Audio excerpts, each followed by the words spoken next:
안녕하세요, 시청자 여러분. 가족 이야기에 다시 오신 것을 환영합니다.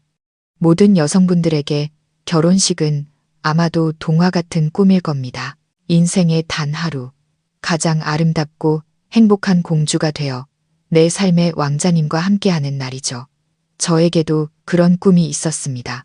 7년간의 연애, 3년간의 결혼 준비, 그리고 서울에서 가장 화려한 강남의 웨딩홀에서 꿈의 결혼식을 올리기 위해 쏟아부은 수억 원. 저는 제가 세상에서 가장 행복한 여자라고 생각했습니다. 하지만 바로 그 중요한 날, 제 동화 같은 꿈이 산산조각 날이라고는 상상도 못했습니다. 제3자 때문이 아니었습니다. 바로 찢어진 셔츠 한 장 때문이었죠. 제가 세상에서 가장 사랑하는 우리 아빠, 시골에서 딸의 결혼식을 축하하기 위해 먼 길을 올라오셨지만 아빠가 낡고 해진 셔츠를 입고 있다는 이유로, 어깨에 작게 찢어진 자국이 있다는 이유만으로 제 약혼자는 수백 명의 하객들 앞에서 제 귀에 대고 이렇게 속삭였습니다. 자기 아버지 꼴 좀 봐. 파혼해. 당장 파혼하자고. 그 순간 저는 그 자리에 얼어붙었습니다. 하지만 아빠는 화를 내지 않으셨어요. 그저 말없이 예비 사위를 바라보시더니 희미하게 미소를 지으셨죠. 온화한 미소였지만 어째서인지 제 등골을 서늘하게 만드는 미소였습니다. 그리고 바로 다음 날, 그 오만했던 남자는 촌스러운 시골 영감이라고 무시했던 저희 아빠가 최고급 명품 수트를 입고 그룹 회장석에 위엄 있게 앉아왔는가, 예비 사위라고 말하는 것을 보고 얼굴이 새하얗게 질려 그 자리에 얼어붙고 말았습니다. 그날 저는 아주 일찍 잠에서 깼습니다. 말로 표현할 수 없는 행복감에 마음이 들떠 있었죠. 수천 개의 크리스탈이 박혀 반짝이는 순백의 웨딩드레스를 입은 제 모습을 거울에 비춰보았습니다. 정말 동화 속 공주님 같았죠. 제 예비 신랑 민준 씨는 저를 위해 꿈에 그리던 결혼식을 열어주기 위해 돈을 아끼지 않았습니다. 그는 제가 세상 최고를 누릴 자격이 있다고 말했죠. 민준 씨는 저와 모든 사람들의 눈에 완벽한 남자였습니다. 잘생기고 능력 있고 대기업 영업팀장에, 무엇보다 가장 중요한 건 저를 사랑한다는 것이었죠. 다른 무엇도 아닌 시골에서 농사 짓는 아버지를 둔 평범한 집안의 여자인 저를 사랑해줬으니까요. 적어도 저는 그렇게 믿었습니다. 결혼식장은 궁전처럼 화려하게 꾸며져 있었습니다. 수입산 생화가 거대한 아치를 이루고 있었고 크리스탈 샹들리에가 눈부시게 빛났습니다. 하객들은 모두 민준 씨의 친구, 파트너 등 사회적으로 지위 있는 사람들 뿐이었고 모두가 고급스럽고 세련된 옷차림이었습니다. 민준 씨의 어머니 박 여사님은 오늘 고운 한복을 차려입고 정말 기품 있어 보였습니다. 그분은 이곳저곳을 오가며 사람들과 반갑게 인사를 나누고 능력 있는 아들과 집안은 보잘것없지만 착하고 순종적인 며느리, 바로 저에 대한 자랑을 입이 마르도록 늘어놓으셨습니다. 저는 민준 씨 옆에 서서 그의 손을 꼭 잡고 제가 이 우주의 중심이 된 것만 같았습니다. 단 한 가지 걱정은 아빠가 아직 도착하지 않으셨다는 것이었습니다. 시골에서 고속버스를 타고 올라오시는 중인데 아마 차가 막히는 모양이었습니다. 그리고 예식이 시작될 무렵 식장 저편에서 작고 익숙한 그림자가 나타났습니다. 아빠였습니다. 드디어 오셨지만 그 순간 아빠의 모습은 제 입가의 미소를 순식간에 사라지게 했습니다. 아빠는 제가 지난주에 보내드린 양복을 입고 계시지 않았습니다. 대신 낡고 누렇게 바랜 셔츠에 색이 바랜 바지를 입고 계셨죠. 발에는 다 달아빠진 낡은 샌들을 신고 계셨습니다. 깡마르고 노동에 지친 모습, 그리고 오른쪽 어깨에는 작게 찢어진 자국이 있었습니다. 서투르게 꿰맨 흔적이 있었지만 누가 봐도 선명하게 보였죠. 아빠는 그 화려한 공간 속에서 어찌할 바를 모르고 이질적으로 서 계셨습니다. 박 여사님이 가장 먼저 아빠를 발견했습니다. 그녀의 입가에 걸려있던 미소가 순식간에 굳어졌습니다. 어머나, 저분은 누구니? 그녀는 경악에 찬 목소리로 속삭였습니다. 수진아, 내 아버지니? 어떻게 저런 옷차림으로 여기에 올 수가 있어? 민준 씨도 뒤를 돌아보았고 저는 그의 얼굴색이 변하는 것을 보았습니다. 환한 미소는 사라지고 그 자리엔 감출 수 없는 창피함과 찌푸린 표정이 자리 잡았죠. 그는 아무 말도 하지 않고 제 손을 세게 쥐었습니다. 뼈가 으스러질 듯한 아픔이 느껴졌죠. 주위 하객들도 아빠를 주목하기 시작했습니다. 그들은 수군거리며 아빠를 향해 손가락질했습니다. 누구지? 낯이 익은데 신부 아버지인 것 같은데 세상에 어떻게 빚받으러 온 사람처럼 입고 왔지? 정말 없어 보인다. 그들의 수군거림과 호기심 어린 시선 하나하나가 수천 개의 바늘이 되어 제 심장을 찔렀습니다. 얼굴이 화끈거리고 귀가 멍멍해졌습니다. 당장이라도 달려가 아빠를 껴안고 이곳에서 모시고 나가고 싶었습니다. 하지만 민준 씨가 저를 꽉 붙잡았습니다. 그는 저를 무대 뒤 구석진 곳으로 끌고 갔습니다. 그의 목소리는 더 이상 속삭임이 아니라 분노로 가득 찬 으르렁거림이었습니다. 김수진, 자기 아버지 꼴 좀 봐. 창피하지도 않아. 내가 뭐라고 했어? 그 양복 입으시라고 신신당부했잖아. 어떻게 저런 찢어진 옷을 입고 여기에 올 수가 있냐고. 나는 몰라. 저는 더듬거렸고 눈에는 이미 눈물이 가득 고였습니다. 아마 양복이 안 맞았거나 안 맞긴 뭐가 안 맞아. 그가 말을 끊었습니다. 분노로 그의 얼굴이 일그러졌습니다. 일부러 저러시는 거야. 일부러 나 망신 주고 우리 집안 망신 주려고. 오늘 내 중요한 파트너들이 얼마나 많이 와 있는지 알아? 그 사람들이 뭐라고 생각하겠어? 민준이란 놈이 촌구석 거지 같은 장인을 둔 여자랑 결혼한다고 생각할 거 아냐. 내 체면, 우리 집안 체면은 뭐가 돼?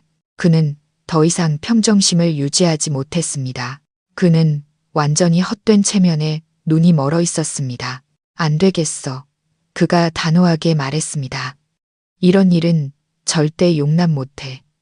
촌스러운 늙은이 하나 때문에 내 세기의 결혼식, 내 커리어를 망칠 순 없다고. 그는 얼음장같이 차가운 눈으로 저를 바라보더니 한마디를 내뱉었습니다. 우리의 7년 사랑을 죽여버린 한마디를요. 파혼해. 당장 파혼하자. 저는 그 자리에 얼어붙었습니다. 찢어진 셔츠 하나 때문에 파혼이라니. 당신 지금 뭐라고 했어? 민준 씨, 이건 그냥 사소한 일이잖아. 사소해. 그가 비웃었습니다. 너한텐 사소할지 몰라도 나한텐 아니야. 절대 용납 못해. 하나, 네가 가서 저분 당장 다른 옷으로 갈아입으시게 하거나 아니면 집으로 돌려보내. 둘, 아니면 우리 파혼하는 거야. 선택해. 바로 그때 아빠가 다가오셨습니다. 아빠는 모든 것을 들으셨습니다.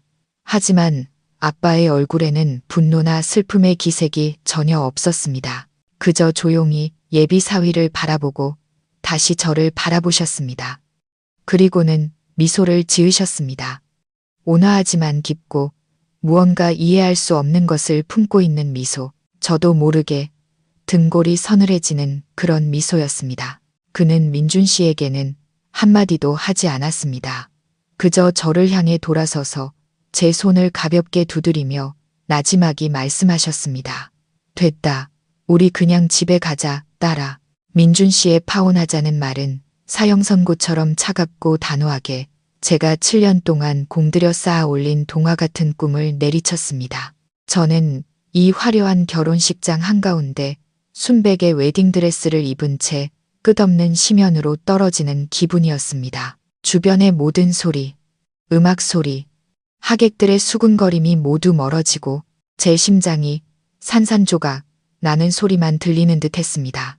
7년간의 사랑, 3년간의 준비, 모든 것이 찢어진 셔츠 한 장 때문에, 한 남자의 헛된 체면 때문에 끝나버렸습니다. 눈물이 뺨을 타고 흘러내렸습니다. 저는 제 목숨처럼 사랑했던 남자 민준 씨를 바라보았습니다. 지금 그의 얼굴은 어찌나 낯설고 잔인하게 느껴지던지요. 하지만 제가 절망과 무력감에 빠져 있을 때 아빠의 손이 제 손을 따뜻하고 단단하게 잡아주었습니다. 아빠는 아무 말 없이 조용히 저를 이끌고 돌아서셨습니다. 그 순간 제가 왜 여기에 있는지, 왜 이런 고통을 겪어야만 했는지에 대한 모든 기억이 슬로우 모션 필름처럼 선명하게 떠올랐습니다. 7년 전 저는 완전히 다른 사람이었습니다.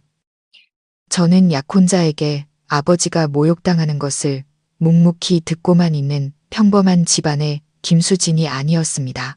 저는 대한민국 최고의 복합 기업 중 하나인 진성그룹 김진성 회장님의 외동딸 김수진이었습니다. 저는 태어날 때부터 금수저였습니다. 사람들이 흔히 말하는 상류층, 웅장한 저택과 슈퍼카, 호화로운 파티와 주식 가치로 측정되는 인간관계의 세계에서 자랐습니다. 제 아버지는 비범한 분이셨습니다. 맨손으로 거대한 제국을 건설하셨죠. 아빠는 저를 극진히 사랑하셨고 제게 가장 좋은 것들만 주셨습니다. 하지만 바로 그 때문에 저를 너무 과잉보호하셨습니다. 아빠는 제 앞에 꽃길을 깔아두셨습니다. 해외 명문대를 졸업하고 돌아와 그룹을 물려받고 사업 파트너의 아들과 결혼하여 권력을 공고히 하는 것. 하지만 저는 그 길을 걷고 싶지 않았습니다.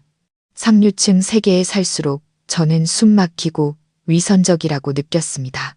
감정 없는 미소와 공허한 아첨에 지쳤습니다. 제 주위를 맴도는 남자들은 저를 보는 것이 아니었습니다. 그들은 제 아버지의 거대한 그림자, 제가 물려받을 막대한 재산만 보고 있었습니다. 그들 중 누구도 제가 무슨 생각을 하는지, 무엇을 느끼는지, 어떤 꿈을 꾸는지에 대해 진심으로 관심을 갖지 않았습니다. 저는 제 세계에는 없는 것, 바로 진심을 갈망했습니다. 저는 평범한 사람처럼 살고 싶었고 평범한 사람과 사랑하고 싶었습니다. 진성그룹의 외동딸이 아닌 진짜 김수진을 사랑해줄 사람을요. 그래서 23살 졸업 후에 저는 제 인생 최대의 혁명을 일으켰습니다. 아빠가 마련해 두신 부사장 자리를 거절했습니다. 저는 아빠에게 제 피로감과 갈망에 대해 말씀드렸습니다. 스스로 삶을 경험하고 스스로 행복을 찾고 싶다고 말했죠.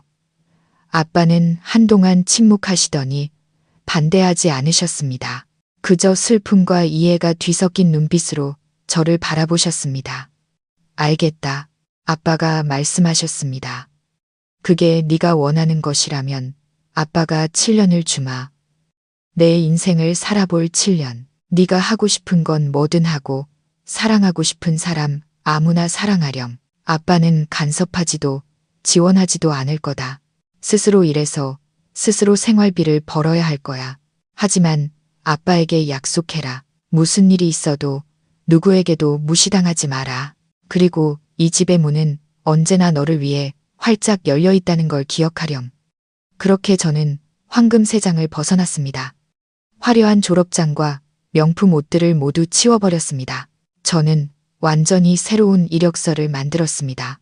어머니는 돌아가셨고 아버지는 먼 시골에서 농사를 지으시는 평범한 대학을 졸업하고 서울의 작은 회사에서 일하는 직원으로요. 저는 작은 원룸을 얻어 가짜 신데렐라의 삶을 시작했습니다. 그 시절은 비록 힘들고 부족했지만 제가 가장 자유롭고 행복했던 시간이었습니다. 그리고 바로 그 평범한 세상에서 저는 민준 씨를 만났습니다. 그는 거래처 회사의 영업팀장이었습니다. 잘생기고 세련되고 말솜씨가 좋았으며 항상 야망에 찬 자신감이 넘쳤습니다. 그는 소박해 보이지만 깊은 내면을 가진 저에게 끌렸습니다. 그리고 저 역시 그의 열정적인 구애와 달콤한 말에 금세 마음을 빼앗겼습니다. 그는 제가 만나왔던 철없는 재벌 2세들과는 달랐습니다. 의지와 포부가 있었고 항상 스스로의 힘으로 큰 성공을 이루고 싶다고 말했습니다. 그는 제 집안에 대해 묻지도 않았고 제가 돈이 얼마나 있는지도 관심이 없었습니다. 그는 말했습니다. 나는 수진 씨 자체를 사랑해요. 수진 씨의 똑똑함, 유머러스함을요. 걱정 말아요. 내 옆에만 있어준다면 내가 반드시 누구에게도 뒤지지 않는 풍족한 삶을 살게 해줄게요. 그 당시 그 말은 저를 눈물 나게 감동시켰습니다. 저는 이 사람이 바로 제가 상류층 세계를 포기하고 찾아 헤맸던 남자라고 믿었습니다. 돈이 아니라 저 자신을 사랑해주는 남자. 저는 현실 속에서 동화를 찾았다고 순진하게 믿었고 그 동화를 지키기 위해 모든 것을 희생할 준비가 되어 있었습니다. 하지만 저는 제 왕자님이 처음부터 진짜 왕자가 아니었다는 사실을 몰랐습니다. 우리의 사랑은 2년간의 연애 끝에 낭만적인 청혼으로 결실을 맺었습니다. 저는 너무나 행복해서 터질 것 같았습니다. 마침내 신데렐라가 인생의 왕자님을 찾았다고 생각했죠. 하지만 바로 그때부터 우리가 결혼 이야기를 시작하고 양가의 인사를 드리면서부터 제 동화의 첫 번째 균열이 생기기 시작했습니다. 첫 번째 균열은 그의 어머니 박 여사님으로부터 시작되었습니다. 제가 처음 인사를 드리러 갔을 때 그분은 꽤나 상냥해 보였습니다. 하지만 그 상냥함은 저를 면접 보기 시작할 때까지만 지속되었습니다. 그녀는 제 성격이나 취미에 대해 묻지 않았습니다. 오직 물질적인 질문들만 맴돌았죠. 어느 회사 다녀요? 월급은 얼마나 받고? 부모님은 시골에서 뭐 하시나? 형제는 몇이고? 제가 평범한 사무직원이고 월급은 몇백만 원에 불과하며 아버지는 시골에서 농사를 지으신다고 솔직하게 대답했을 때 저는 박 여사님의 입가에서 미소가 사라지는 것을 똑똑히 보았습니다. 저를 바라보는 그녀의 눈빛은 더 이상 친근하지 않았고 대신 무언가를 캐묻고 은근히 평가하는 시선으로 변했습니다. 그날 식사 내내 그녀는 끊임없이 비교하며 이야기했습니다. 친구 딸은 은행 팀장인데 사장 남편을 만났다는 이야기, 이웃집 며느리는 서울에 건물이 있고 아버지가 높은 분이라는 이야기, 그녀의 모든 이야기는 제가 그녀의 능력 있는 영업팀장 아들에게는 어울리지 않는다는 암시와 같았습니다. 저는 조금 상처를 받았지만 민준 씨가 제 손을 잡고 위로했습니다. 에이, 수진 씨, 우리 엄마 그냥 걱정이 많아서 그래. 내가 좋은 아내 만나서 같이 미래를 짊어지길 바라시는 거지. 마음에 담아두지 마. 그는 또다시 달콤한 말로 저를 달랬습니다. 그리고 저는 다시 한번 그를 믿기로, 그 이상한 징후들을 무시하기로 선택했습니다. 두 번째 균열은 우리가 결혼 준비를 할 때 나타났습니다. 민준 씨는 아주 성대한 결혼식을 원했습니다. 인생의 가장 중요한 행사이고 집안의 얼굴인데 초라하게 할 수는 없다고 말했죠. 그는 가장 비싼 웨딩홀 중 하나를 선택하고 긴 하객 명단을 작성했습니다. 제가 비용을 걱정하자 그는 자신 있게 말했습니다. 걱정 마. 돈은 내가 알아서 할게. 내가 남자고 가장인데 어떻게 아내 될 사람한테 그런 걱정을 시키겠어.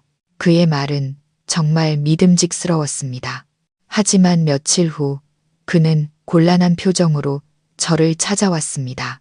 회사 사정이 좀 어려워져서 연말 보너스가 늦어진다며 지금 당장 돈이 부족하다고 했습니다. 그는 제게 돈을 좀 빌려달라고 결혼식 후에 바로 갚겠다고 했습니다. 저는 조금도 망설이지 않고 몇 년간 일하며 모은 제 얼마 안 되는 적금을 모두 깨서 그에게 주었습니다. 하지만 그 돈으로는 여전히 부족했죠. 그러자 그가 제안했습니다. 혹시 아버지께 한번 전화해 볼 수 없을까? 어쨌든 딸 결혼식이니까 조금은 도와주시지 않을까? 그의 제안은 합리적으로 들렸지만 제 마음속에는 불안감이 솟아올랐습니다. 그가 저의 농사짓는 가족을 노리기 시작한 것이었습니다. 하지만 저는 또 스스로를 안심시켰습니다. 아마 너무 급해서 그랬을 거야. 저는 아빠에게 전화하지 않았습니다. 대신 친구들에게 돈을 더 빌려서 그에게 주었습니다. 그리고 그의 꿈의 결혼식은 바로 제 돈과 제가 빚진 돈으로 치러졌습니다. 그리고 마지막이자 가장 큰 균열은 그와 그의 어머니가 저의 농사짓는 아버지에 대한 진실을 알게 되었을 때 나타났습니다. 회장이라는 신분에 대한 진실이 아니라 그들의 눈에는 더 초라한 진실이었죠. 제가 민준 씨를 데리고 시골집에 정식으로 인사를 드리러 갔을 때였습니다. 그들 모자는 아마도 농사를 짓더라도 아버지가 높은 담장과 넓은 집, 끝없이 펼쳐진 논밭을 가진 대지주일 것이라고 기대했을지도 모릅니다. 하지만 아니었습니다. 아빠의 집은 작은 골목 깊숙한 곳에 있는 초라한 단층집이었습니다. 텃밭에는 채소 몇 줄기와 앙상한 과일나무 몇 그루가 전부였습니다. 아빠는 평소 입으시는 작업복 차림으로 순박하고 꾸밈없는 진짜 농부의 모습으로 그들을 맞이했습니다. 저는 민준 씨와 박 여사님의 얼굴에 역력히 드러나는 실망과 허탈함을 보았습니다. 그들은 그것을 숨기려 하지도 않았습니다. 그날 내내 그들은 어색하게 앉아 형식적인 말만 나누고 계속해서 시계만 쳐다보았습니다. 서울로 돌아오는 길에 박 여사님은 제게 거리낌 없이 쏘아붙였습니다. 세상에, 나는 너희 집이 이렇게까지 어려울 줄은 몰랐다. 우리 민준이 아주 제대로 물렸네. 물렸어. 그녀의 비꼬고 악독한 말에 저는 그 자리에 얼어붙었습니다. 민준 씨는 저를 변호하기는커녕 침묵하다가 한숨을 쉬었습니다. 에이, 엄마, 이제 와서 어쩌겠어요. 이미 엎질러진 물인데. 그의 이미 엎질러진 물이라는 그 두 마디는 그의 어머니가 한 수천 마디의 모욕보다 더 아팠습니다. 그것은 그가 후회하고 있다는 것을 보여줬습니다. 그가 저와 같이 어울리지 않는 집안의 여자와 결혼하는 것을 후회하고 있다는 것을요. 그날 이후로 저에 대한 그들의 태도는 완전히 변했습니다. 더 이상 거짓된 상냥함을 유지하지 않았습니다. 그들은 저를 노골적으로 무시하기 시작했고 숨은 의도가 있는 질문들을 던지기 시작했습니다. 시골에 혹시 높은 분 아는 친척 없어? 아버님 혹시 도청에 아는 사람이라도 없어? 그들은 여전히 가난한 겉모습 뒤에 무언가 기댈 만한 인맥이나 배경이 있을 거라는 한 가닥 희망을 찾으려 애썼습니다. 하지만 제 모든 대답이 초라한 진실뿐이었을 때 그들은 완전히 실망했고 그 실망은 경멸로 변했습니다. 그들은 사랑 때문에 저를 받아들인 것이 아니라 아마도 이미 엎질러진 물이었기 때문에 받아들였을 뿐입니다. 그리고 그들은 그 경멸과 분노를 바로 우리 결혼식 날 그대로 가져왔습니다. 아빠의 찢어진 셔츠는 원인이 아니었습니다. 그것은 단지 핑계, 그들이 오랫동안 품어왔던 무시와 체면, 위선의 잔을 넘치게 한 마지막 물 한 방울이었을 뿐입니다. 제 사랑의 균열들은 고통스러웠지만 저는 사랑에 눈이 멀어 그것들을 애써 메우고 덮으려고 했습니다. 제가 너무 예민한 거라고, 민준 씨와 어머님은 그저 솔직한 성격일 뿐이라고 스스로에게 말했습니다. 어쩌면 한 집에 살게 되고 진짜 가족이 되면 모든 편견과 비교가 사라질 거라고 믿으려 했습니다. 저는 그것을 믿으려 애썼고 제 모든 힘과 돈을 쏟아부어 꿈의 결혼식을 준비했습니다. 제가 바랐던 그 결혼식은 새로운 시작, 모든 장벽을 뛰어넘는 우리 사랑의 증거가 될 것이라고 희망했습니다. 하지만 사랑에 눈이 멀지 않은 한 사람이 있었습니다. 그 사람은 바로 제 아버지, 김진성 회장님이셨습니다. 결혼식 일주일 전, 아빠는 예고 없이 저를 집으로 부르셨습니다. 익숙한 강변의 저택에 도착했을 때 아빠는 이미 다실에서 저를 기다리고 계셨습니다. 고요한 공간에 은은한 향 냄새가 퍼져 있었습니다. 아빠는 제게 결혼 준비에 대해 묻지 않으셨습니다. 그저 조용히 차를 우려내 제 앞에 따뜻한 철관음 차 한 잔을 놓아주셨습니다. 수진아, 아빠가 입을 여셨습니다. 아빠의 목소리는 낮고 따뜻했지만 평소와 다른 진지함이 담겨 있었습니다. 정말 결정한 거니? 정말 그 아이와 결혼하고 싶은 게냐? 저는 아빠의 질문에 조금 놀랐습니다. 네, 아빠. 저희 7년이나 사랑했잖아요. 7년. 아빠가 되뇌셨습니다. 아빠는 차를 한 모금 마시고는 제 눈을 똑바로 바라보셨습니다. 산전수전을 다 겪은 사람의 날카롭고 모든 것을 꿰뚫어 보는 듯한 눈빛이었습니다. 7년은 긴 시간일 수 있지만 때로는 한 사람의 본성을 꿰뚫어 보기엔 충분하지 않을 때도 있단다. 특히 마음이 이성을 압도해 버렸을 땐 말이다. 아빠는 제가 민준 씨를 처음 소개한 날부터 마음이 놓이지 않으셨다고 했습니다. 평생을 비즈니스 세계에서 살아온 사람의 직감으로 민준 씨의 세련되고 온화한 겉모습 뒤에 끝없는 야망과 지나치게 큰 자존심이 있다는 것을 간파하셨던 겁니다. 아빠는 그 아이가 가난해서 싫은 것도 집안 배경이 없어서 싫은 것도 아니다. 아빠가 말씀하셨습니다. 아빠는 단지 그 아이의 야망이 능력을 앞서고 그 체면이 다른 사람을 무시하는 것 위에 세워져 있다는 게 두려울 뿐이다. 그런 남자는 아주 위험하단다. 딸아, 오늘 그 아이가 아무것도 가진 게 없을 땐 너에게 다정하고 잘해줄 수 있겠지. 하지만 내일 그 아이가 명예와 지위를 얻었을 때 네가 지금 낫다고 생각하는 너의 출신을 외면하지 않을 거라고 확신할 수 있겠니? 아빠의 말씀 하나하나가 제가 애써 묻어두었던 불안감을 바늘처럼 찔렀습니다. 제 시골집을 방문했을 때 민준 씨의 실망한 표정, 박 여사님의 비아냥거림, 모든 것이 다시 선명하게 떠올랐습니다. 하지만 저는 그 사람을 사랑해요, 아빠. 저는 힘없는 목소리로 변호하려 애썼습니다. 그는 절대 변하지 않겠다고 약속했어요. 사랑에 빠진 남자의 약속은 때로 얇은 종이 한 장과 같아서 언제든 찢어질 수 있단다. 딸아, 아빠가 한숨을 쉬셨습니다. 아빠는 널 막지 않겠다. 행복은 너의 것이고 길은 내가 선택하는 거니까. 다만 내가 내 인생 전체를 이 도박에 걸기 전에 우리에게 마지막 시험이 필요하구나. 시험이요. 제가 되물었습니다. 그래. 아빠가 고개를 끄덕이셨습니다.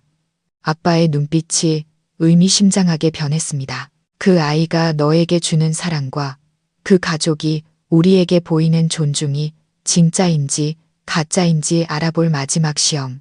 그리고 아빠는 제게 하나의 계획을 설명해 주셨습니다. 아주 대담하고 어쩌면 잔인하기까지 한 계획이었죠.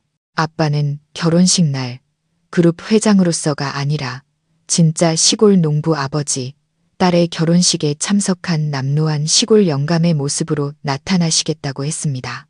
가장 낡은 옷을 입고 낡은 샌들을 신고 어깨에는 찢어진 자국이 있을 거다. 아빠는 이상할 정도로 평온하게 말씀하셨습니다. 아빠는 내 사위가 수백 명의 화려한 하객들 앞에서 그런 장인을 봤을 때 어떻게 반응하는지 보고 싶구나. 창피해하며 화를 내며 그 사실을 숨기려 할까? 아니면 여전히 자랑스러워하며 두 팔 벌려 세상에 이분이 제 아내의 아버지입니다라고 소개할까? 저는 아빠의 계획에 할 말을 잃었습니다. 안 돼요, 아빠. 그건 안 돼요. 저는 서둘러 반대했습니다. 그건 아빠를 모욕하는 거예요. 저는 아빠가 그들에게 무시당하게 둘 수 없어요. 모욕? 아빠가 웃으셨습니다. 온화하지만 지혜가 가득한 미소였습니다. 어리석은 딸아. 사람의 명예는 옷차림에 있는 게 아니라 인격과 자존심에 있는 거란다. 만약 그들이 단지 찢어진 셔츠 한 장 때문에 아빠를 무시한다면 모욕당하는 사람은 아빠가 아니라 바로 그들이지. 이건 그들을 위한 시험이기도 하고 너를 위한 교훈이기도 하다. 아빠와 함께 이 시험을 해볼 용기가 있겠니? 저는 아빠의 단호하지만 사랑이 가득한 눈을 바라보았습니다. 망설여지고 두려웠지만 저는 결국 고개를 끄덕였습니다. 저도 알고 싶었습니다. 정말로 알고 싶었습니다. 제가 7년 동안 숭배해 온 사랑이 찢어진 셔츠 한 장을 극복할 만큼 큰 것인지. 그렇게 저와 아빠는 함께 도박을 시작했습니다. 제 평생의 행복이 걸린 도박. 그리고 그 대가는 어쩌면 산산조각 난 심장일지도 몰랐습니다. 그리고 이제 민준 씨의 잔인한 파혼하자는 말이 귓가에 맴돌고 제 위대한 아버지가 바로 예비사위에게 공개적으로 모욕당하고 있는 지금 저는 우리가 그 도박의 답을 얻었다는 것을 알았습니다. 이보다 더 초라하고 고통스러울 수 없는 답을요. 아빠는 틀리지 않으셨습니다. 민준 씨의 사랑, 그의 가족의 존중, 모든 것은 그저 가짜였습니다. 찢어진 셔츠 한 장에 갈기갈기 찢겨나간 얇은 껍데기였을 뿐입니다. 저는 눈물을 흘리며 얼어붙어 서 있었습니다. 아빠는 의미심장한 미소를 지으신 후 제 손을 잡고 저를 데리고 떠나려 하셨습니다. 이 위선적인 곳에 단 1초도 더 머무를 필요가 없었습니다. 시험은 끝났고 결과는 너무나 명확했습니다. 하지만 민준 씨의 어머니 박 여사님은 우리가 그렇게 쉽게 떠나도록 내버려 두지 않았습니다. 그녀는 초기의 충격에서 금세 평정을 되찾았습니다. 이세기의 결혼식이 무너진 것은 그녀에게 체면을 구기는 일일 뿐만 아니라 그녀가 피해자 역할을 하고 모든 죄를 저희 부녀에게 뒤집어 씌울 절호의 기회이기도 했습니다. 그녀는 우리 쪽으로 달려오지 않았습니다. 그녀는 곧장 무대 위로 달려가 멍하니 서 있는 사회자에게서 마이크를 빼앗았습니다. 하객 여러분, 그녀는 목소리를 높였습니다. 마치 진짜 비극 배우처럼 목소리는 울분에 차 떨리고 있었습니다. 오늘 저희 가족은 여러분께 진심으로 사과드립니다. 이런 좋지 않은 모습을 보여드리게 되어 정말 죄송합니다. 웅성거리던 식장 안이 순식간에 조용해졌습니다. 모든 시선이 무대 위로 쏠렸고 그녀가 무슨 일을 벌일지 기다렸습니다. 하객 여러분, 그녀는 손수건으로 눈물을 훔치며 말을 이어갔습니다. 아마 다들 제 아들 민준이가 왜 이렇게 기쁜 날에 그런 가슴 아픈 결정을 내렸는지 궁금해하실 겁니다. 저는 어머니로서 그 진실을 말씀드리고자 합니다. 저희 가족이 오랫동안 이를 악물고 참아왔던 진실을요. 그녀는 고통 속에서 진실을 말해야만 하는 비련의 어머니가 되려고 애쓰고 있었습니다. 저희는 본래 교육자 집안입니다. 제 아들 민준이는 재능 있고 똑똑한 아이죠. 저희는 항상 그 아이가 좋은 집안의 며느리를 만나 함께 좋은 미래를 만들어가길 바랐습니다. 하지만 그 아이는 너무 사랑에 눈이 멀어 격에 맞지 않는 시골에서 농사나 짓는 아버지를 둔 아가씨를 아내로 맞이하겠다고 했습니다. 그녀는 뻔뻔하게 사실을 왜곡하며 늘어놓기 시작했습니다. 저희는 반대하지 않았습니다. 모든 것을 받아들였습니다. 오직 아들이 행복하기만을 바랐기 때문입니다. 저희는 전 재산을 쏟아부어 그들에게 번듯한 결혼식과 풍족한 미래를 마련해 주었습니다. 저희는 며느리를 친딸처럼 여겼지만 저희의 선의가 이렇게 이용당할 줄은 몰랐습니다. 그들 가족은 분수를 몰랐습니다. 자기 딸이 제 아들과 결혼하게 된 것을 무슨 큰 횡재라도 한 것처럼 생각했죠. 그들은 끊임없이 요구하고 더 많은 것을 탐냈습니다. 그리고 오늘 그 뻔뻔함의 절정으로 저 사돈어른이라는 분이 그녀는 아빠를 향해 손가락질하며 일부러 이렇게 남루한 옷차림으로 나타나 난동을 부리고 사람들 앞에서 저희 집안에 망신을 주어 더 많은 돈을 뜯어내려 압박을 가한 것입니다. 세상에 믿을 수가 없네. 정말 욕심이 끝이 없는 시골 사람들이네. 박 여사님 댁이 정말 안 됐네. 이제 동정의 시선과 비난의 말들은 모두 민준 씨 모자에게로 향했고 저희 부녀는 순식간에 사기 결혼에 실패한 그들이 꾸민 연극 속에 형편없는 배우가 되어버렸습니다. 그녀의 연극은 너무나 완벽했습니다. 그녀는 헛된 체면과 타인에 대한 무시라는 진실을 선의가 이용당하고 교양 있는 가정이 시골 가정에게 사기당한 이야기로 둔갑시켰습니다. 그녀는 저희 부녀를 피해자에서 가해자로 만들어버렸습니다. 옆에 서 있던 민준 씨도 지지 않았습니다. 그는 어머니의 어깨에 머리를 기댄 채 어깨를 들썩이며 사랑과 가족에게 모두 속은 비련의 남자 역할을 완벽하게 소화해냈습니다. 저는 그 자리에 서서 그 뻔뻔한 거짓말들을 들으며 피가 거꾸로 솟는 것 같았습니다. 당장이라도 달려 올라가 그 마이크를 빼앗아 세상에 진실을 외치고 싶었습니다. 하지만 아빠가 다시 한번 저를 붙잡으셨습니다. 아빠는 그저 고개를 저으셨고 그 눈빛은 여전히 이상할 정도로 평온했습니다. 아빠는 제 귀에 단 한마디를 속삭이셨습니다. 그냥 저렇게 연기하게 둬라, 딸아. 연기를 하면 할수록 더 아프게 넘어질 테니. 그리고 아빠는 제가 전혀 예상치 못한 행동을 하셨습니다. 아빠는 제 손을 놓고 혼자서 천천히 무대 쪽으로 걸어가셨습니다. 그곳에서는 여전히 두 모자가 비련의 연극을 펼치고 있었죠. 마지막 대결이 곧 시작되려 하고 있었습니다. 민준 씨 모자의 피해자 연극은 절정에 달했습니다. 박 여사님은 타고난 연기력으로 여론을 조종하는 데 성공했고 저희 부녀를 피해자에서 뻔뻔한 사기꾼으로 둔갑시켰습니다. 이제 결혼식장은 더 이상 수군거림이 아닌 비난과 경멸, 동정의 시선으로 가득 찼고 그 모든 것은 저희 부녀를 향해 있었습니다. 정말 사람 겉만 보고는 모른다더니 신부는 예쁘고 멀쩡하게 생겼는데 속이 저럴 줄 누가 알았겠어. 민준 씨가 정말 불쌍하다. 괜한 혹을 붙였네. 한마디 한마디가 독화살이 되어 날아와 피 흘리는 제 심장에 박혔습니다. 저는 화려한 웨딩드레스를 입은 채 마치 발가벗겨진 채로 무자비하게 심판받는 기분이었습니다. 7년의 사랑, 7년의 믿음은 결국 이런 지옥으로 돌아왔습니다. 저뿐만 아니라 제가 가장 존경하는 아빠에게까지요. 그리고 아빠가 나서셨습니다. 아빠는 무대 위로 올라가 언쟁을 벌이지 않으셨습니다.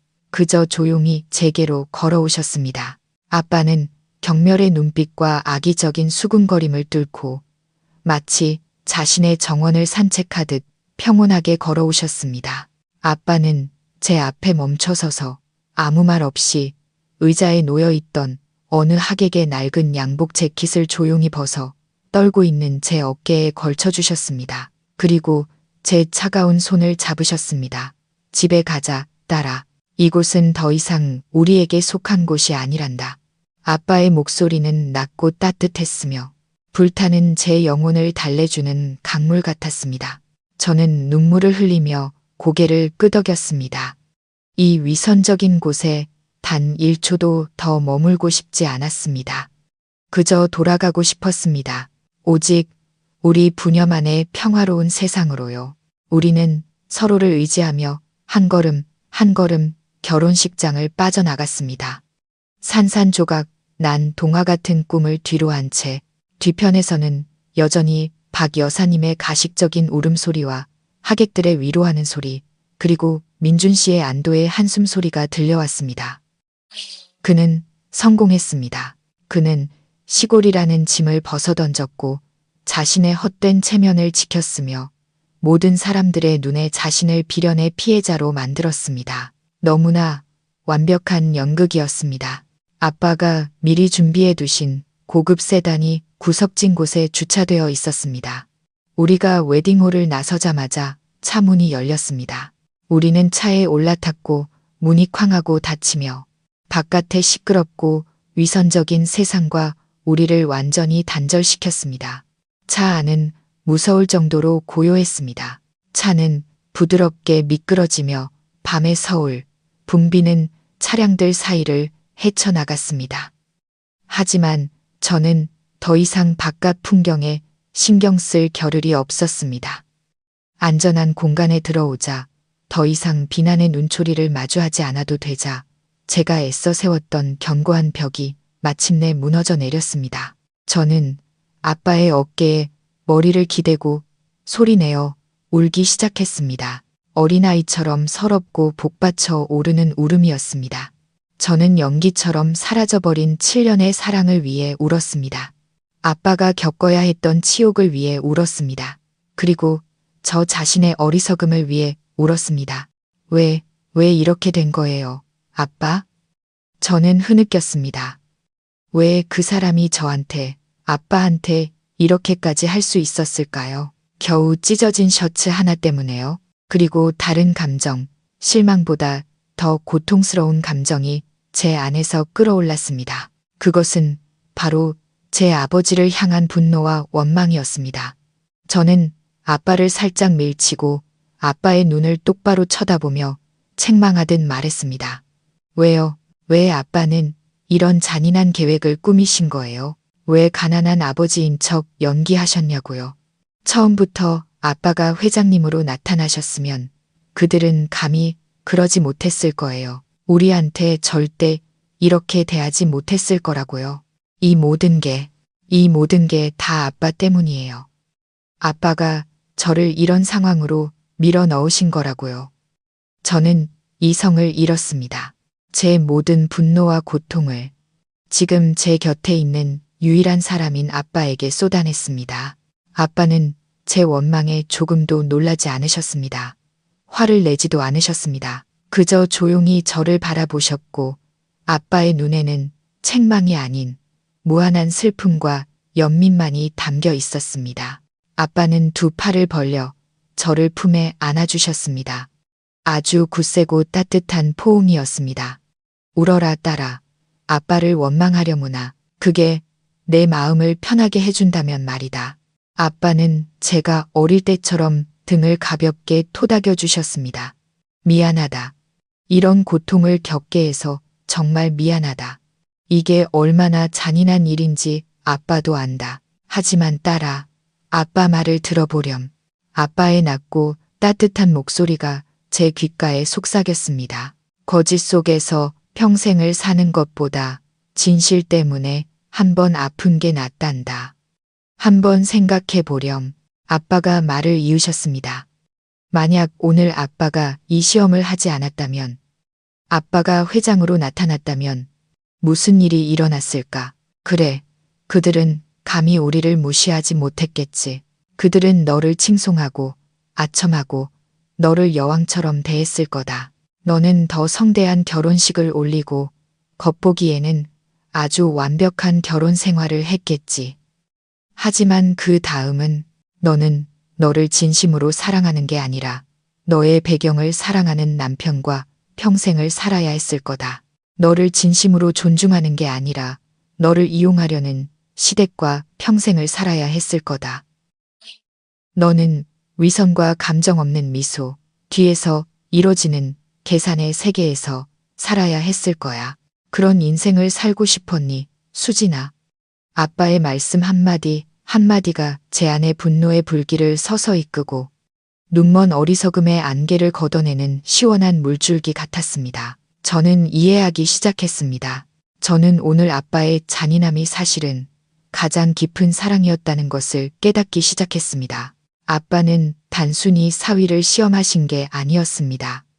저를 구하신 것이었습니다. 아빠는 짧은 고통을 이용해 제가 더 큰 고통, 평생 지속될 고통을 피하게 도와주신 것이었습니다. 아빠는 제가 진실을 직시하고 모든 것이 너무 늦기 전에 단호하게 포기할 기회를 주신 것이었습니다.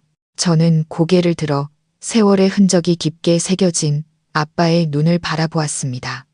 그 눈에는 엄격함뿐만 아니라 끝없는 사랑과 조용한 희생이 담겨 있었습니다. 저는 이해했습니다. 정말로 이해했습니다.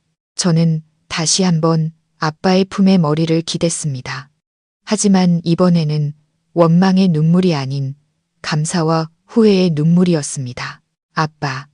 아빠, 죄송해요. 아빠는 그저 미소 지으며 제 머리를 쓰다듬으셨습니다. 괜찮다. 어리석은 딸아. 다 괜찮아질 거야. 이제 너는 깨어났으니 이제 내 것을 되찾고 그 오만한 자들에게 교훈을 가르쳐 줄 때가 되었구나. 그 운명의 밤 이후 저는 더 이상 제 오피스텔로 돌아가지 않았습니다. 아빠의 집에 머물렀습니다. 저는 휴대폰을 끄고 민준 씨와 외부 세계와의 모든 연락을 끊었습니다. 제 심장이 쉴 수 있도록, 제 이성이 모든 것을 다시 정리할 수 있도록 저만의 시간이 필요했습니다. 고통은 여전히 남아 아려왔습니다. 하지만 더 이상 절망의 고통이 아니라 잘못된 곳에 바친 사랑에 대한 아쉬움의 고통이었습니다. 뒤늦은 깨달음이었지만 그것은 제게 이상한 평온함을 가져다 주었습니다. 더 이상 억지로 버티거나 연기할 필요가 없었습니다. 저는 다시 저 자신이 될 수 있었습니다. 자존심을 가진 김수진, 그리고 항상 제 편이 되어주는 아버지가 있는 딸. 한편 다른 곳에서는 민준 씨가 완전히 상반된 기분으로 새로운 하루를 시작하고 있었습니다. 그는 신부 없는 텅 빈 신혼 침대에서 눈을 떴지만 조금도 슬프거나 후회하지 않았습니다. 오히려 안도감과 해방감을 느꼈습니다. 그는 벗어났습니다. 격에 맞지 않는 아내, 귀찮은 시골 장인에게서 벗어난 것입니다. 결혼식은 취소되었고 친구들 앞에서 체면을 좀 구기긴 했지만 평생 그런 가족과 얽혀 혹을 달고 사는 것보다는 훨씬 싼 대가라고 생각했습니다. 그는 자신이 옳은 일을 했다고 스스로에게 말했습니다. 그는 체면을 지켰고 자기 집안의 격을 지켰습니다. 그는 거울 앞에 서서 실크 넥타이를 매고 명품 수트를 고쳐 입었습니다. 그는 거울 속 자신의 모습에 미소 지었습니다. 오늘은 그에게 아주 중요한 날이었습니다. 귀찮은 골칫거리를 해결했을 뿐만 아니라 오늘 그의 커리어가 새로운 장을 열게 될 것이기 때문입니다. 그는 곧 그룹의 영업부문 부사장으로 승진할 예정이었습니다. 그가 오랫동안 갈망해왔던 자리, 그에게 권력과 돈, 지위를 가져다 줄 그 자리가 거의 그의 손안에 있었습니다. 그는 이 자리에 오르기 위해 온갖 노력을 다했고 상사에게 아첨하는 것부터 동료를 짓밟는 것까지 모든 수단을 동원했습니다. 그리고 그는 자신의 재능과 약삭빠름이라면 그 누구도 자신보다 더 그 자리에 어울리는 사람은 없다고 믿었습니다. 그는 희망과 자신감에 차집을 나섰습니다. 그는 다가올 밝은 미래를 생각했습니다. 새로운 직위, 새로운 연봉으로 그는 더 아름답고 무엇보다 집안 배경이 좋은 다른 여자를 쉽게 찾을 수 있을 것이었습니다. 그는 더 성대한 결혼식을 올리고 더 화려한 삶을 살게 될 것이었습니다. 그는 김수진을, 7년간의 사랑을, 그리고 자신이 그녀에게 안겨준 고통을 완전히 잊었습니다. 지금 그의 세상에는 오직 야망과 체면만이 존재했습니다. 그는 자신의 고급 차를 몰고 회사로 향했고 의기양양한 모습으로 로비에 들어섰습니다. 모든 부하 직원들이 그에게 공손하게 고개를 숙여 인사했습니다. 그는 그 느낌을 즐겼습니다. 마치 왕위에 오르기 직전에 왕이 된 기분이었습니다. 그가 막 사무실에 들어섰을 때 비서가 서둘러 다가와 심각한 목소리로 말했습니다. 팀장님, 긴급 이사회 소집 명령이 있었습니다. 회장님께서 모든 팀장급 이상 임원들은 즉시 대회의실로 집결하라고 하셨습니다. 민준 씨는 조금 놀랐습니다. 이렇게 이른 아침에 긴급 회의라니. 하지만 이내 그는 미소 지었습니다. 바로 이것이 자신의 임명 결정을 발표하기 위한 회의라고 생각했습니다. 그들이 일부러 깜짝 이벤트를, 인상적인 데뷔 무대를 만들어준 것이라고요. 그는 다시 한번 넥타이를 고쳐 매고 깊은 숨을 들이신 후 자신감 넘치는 발걸음으로 회의실을 향했습니다. 그는 자신이 영광의 단상으로 향하는 것이 아니라 자신의 인생 마지막 심판장으로 향하고 있다는 사실을 전혀 알지 못했습니다. 그리고 그를 기다리고 있는 심판관은 다름 아닌 어제 그가 무참히 모욕했던 바로 그 사람이었습니다. 운명의 아침은 저의 것이 아니라 바로 그의 것이었습니다. 민준 씨의 사무실에서 이사회 대회의실까지의 길은 그 어느 때보다 짧으면서도 그 어느 때보다 길었습니다. 짧았던 이유는 그가 곧 펼쳐질 화려한 미래에 대한 환상과 승리감에 취해 구름 위를 걷고 있었기 때문입니다. 길었던 이유는 동료들의 부러움 섞인 시선과 질투 섞인 속삭임을 즐기기 위해 일부러 한 걸음 한 걸음 천천히 가슴을 펴고 턱을 치켜들고 걸었기 때문입니다. 민준 팀장님, 곧 부사장 되신다던데 젊은데 정말 대단하다. 정말 운도 좋지. 승승장구네. 그는 모든 소리를 들었고 입가에 번지는 만족스러운 미소를 감추지 못했습니다. 그는 그럴 자격이 있다고 생각했습니다. 그는 오늘을 위해 격에 맞지 않는 결혼까지 희생하고 감수해야 했습니다. 그 순간 그의 머릿속에서는 저와 시골뜨기 장인의 모습은 완전히 사라지고 새로운 직위에서 빛나고 권력을 가진 자신의 모습만이 남아 있었습니다. 그가 회의실에 거대한 원목 문 앞에 섰을 때 회장 비서가 이미 그곳에 서서 공손하게 문을 열어주었습니다. 들어오시죠, 팀장님. 모두 기다리고 계십니다. 그는 깊은 숨을 들이쉬고 마지막으로 옷깃을 정리한 후 미래의 부사장다운 위풍당당한 태도로 안으로 들어섰습니다. 하지만 안으로 들어서자마자 그는 걸음을 멈춰야 했습니다.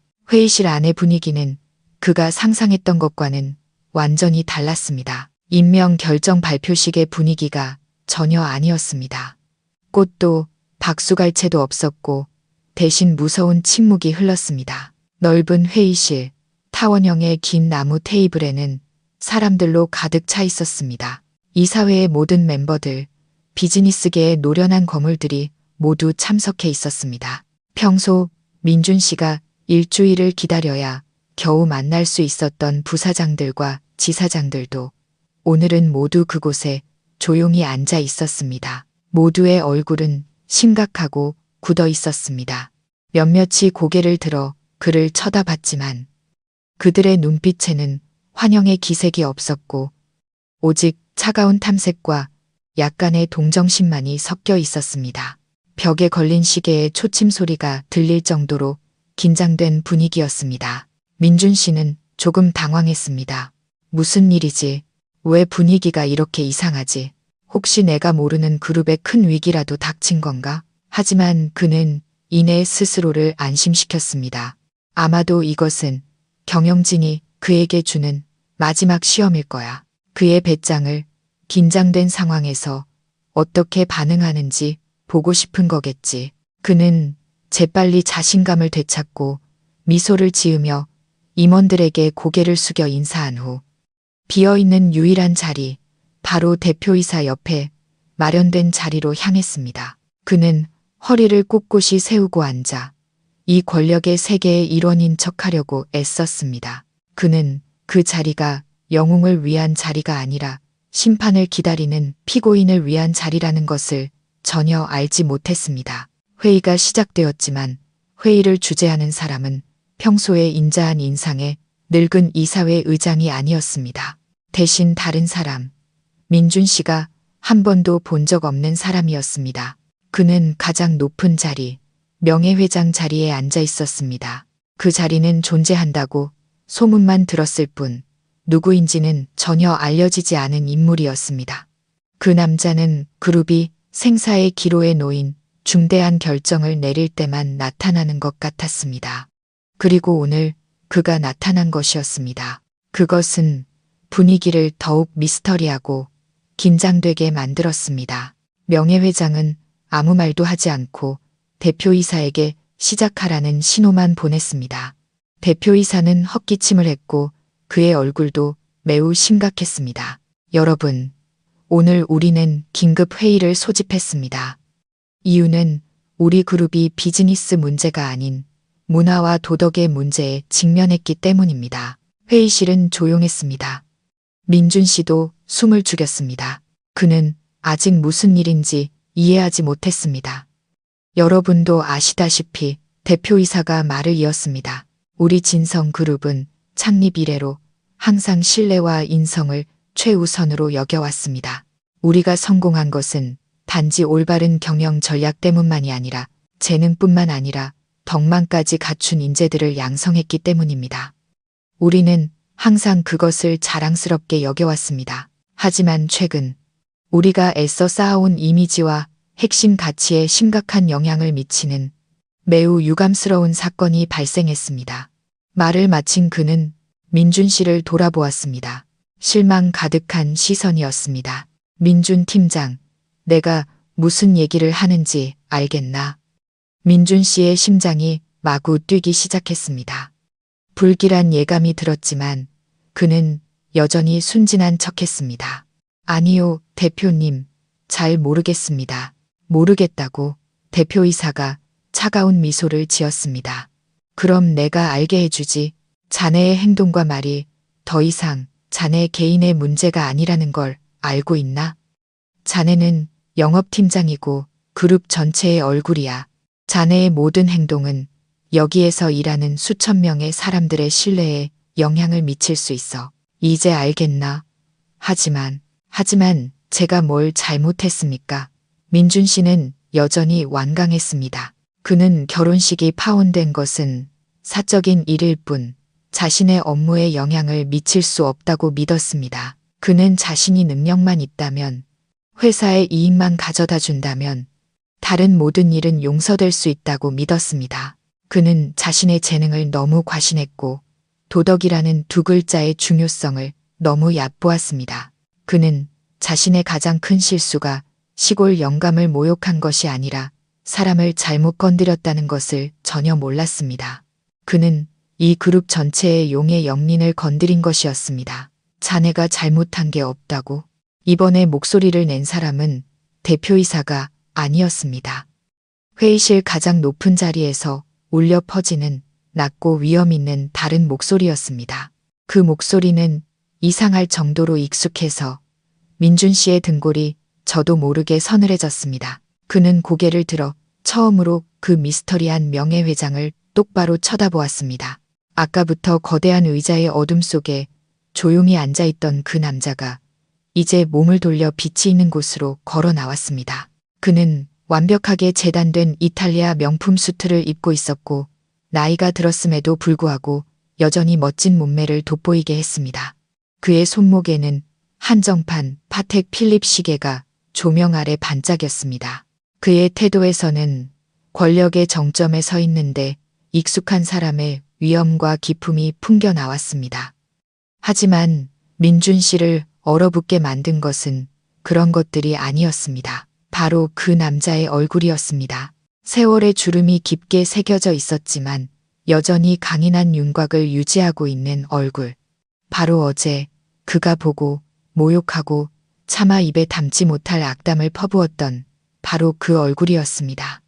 아, 아버님, 민준 씨가 더듬거렸습니다. 그의 목소리는 누군가에게 목이 졸린 듯 했고 온몸이 굳어버렸으며 피가 핏는 것 같았습니다. 그는 자신의 눈을 믿을 수 없었습니다. 아니, 그럴 리가 없어. 분명히 뭔가 착오가 있었을 거야.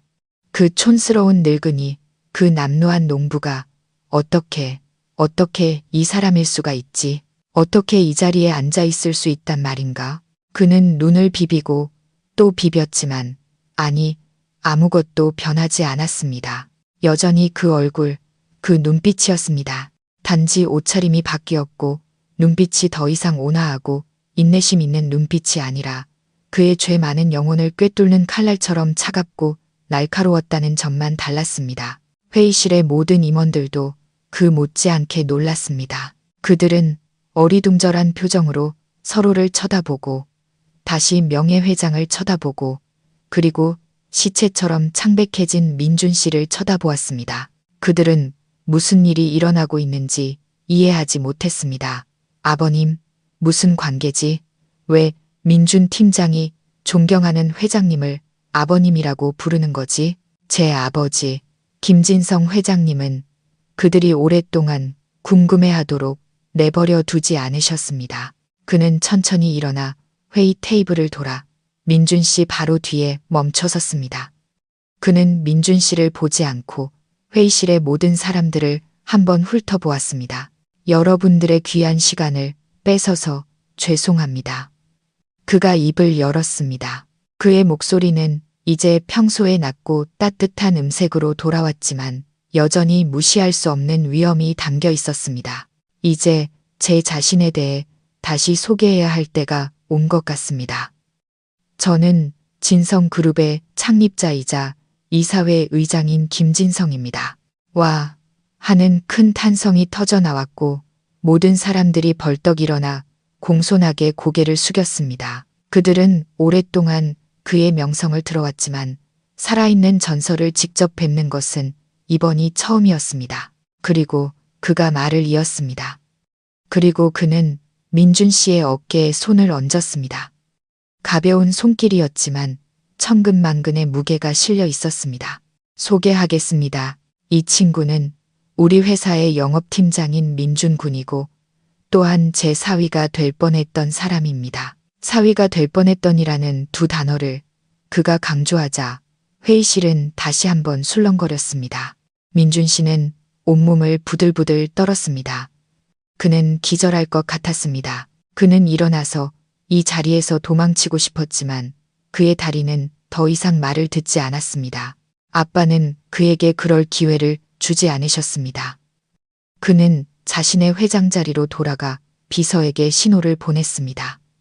모두에게 재미있는 영상 하나 보여주게.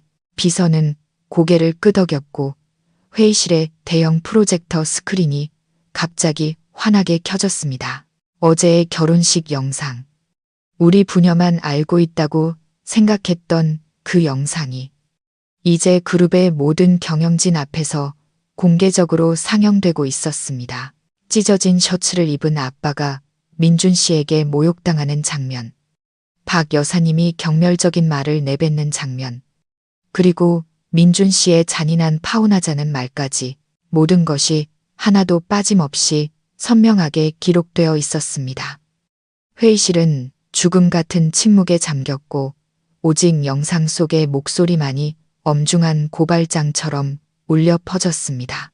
임원들의 얼굴은 놀라움에서 이해할 수 없다는 표정으로 그리고 분노로 변해갔습니다. 그들은 책상에 얼굴을 파묻고 있는 민준 씨를 더할 나위 없이 경멸적인 눈빛으로 쳐다보았습니다. 그들은 이해했습니다. 모든 것을 이해했고 오늘 왜 이렇게 긴급 회의가 열렸는지도 이해했습니다. 존경하는 회장님이 모욕을 당했고 그 가해자가 바로 회사의 고위 관리자 중 한 명이었던 것입니다. 연극은 막을 내렸고 진실은 밝혀졌습니다. 이보다 더 초라하고 아이러니할 수 없는 진실이었습니다. 민준 씨, 그는 단지 아내와 가족을 잃은 것이 아니었습니다. 그는 자신의 손으로 자신의 커리어와 미래의 종지부를 찍은 것이었습니다. 안녕, 예비사위. 넓은 회의실은 숨 막히는 침묵에 잠겼습니다. 민준 씨는 바닥에 주저앉아 추위 때문이 아니라 온몸의 세포를 잠식하는 극도의 공포 때문에 부들부들 떨었습니다. 그의 얼굴은 창백했고 넉나간 눈은 회장석에 위엄있게 앉아있는 남자의 모습에 고정되어 있었습니다. 아버님, 회장님, 시골뜨기 농부, 숨겨진 재벌. 이 모든 상반된 이미지와 호칭들이 그의 머릿속에서 뒤섞여 그가 결코 빠져나올 수 없는 악몽을 만들어내고 있었습니다. 그는 이것이 단지 착각이거나 끔찍한 장난이라고 스스로를 속이기 위해 어떤 비논리적인 단서라도 찾아 매달리려 애썼습니다. 하지만 아니었습니다. 그 얼굴, 그 눈빛, 그리고 그 차갑고 권위 있는 미소까지 모든 것이 너무나 현실적이었습니다. 그는 졌습니다. 그는 자신이 승자라고 자만했던 게임에서 처참하게 패배했습니다.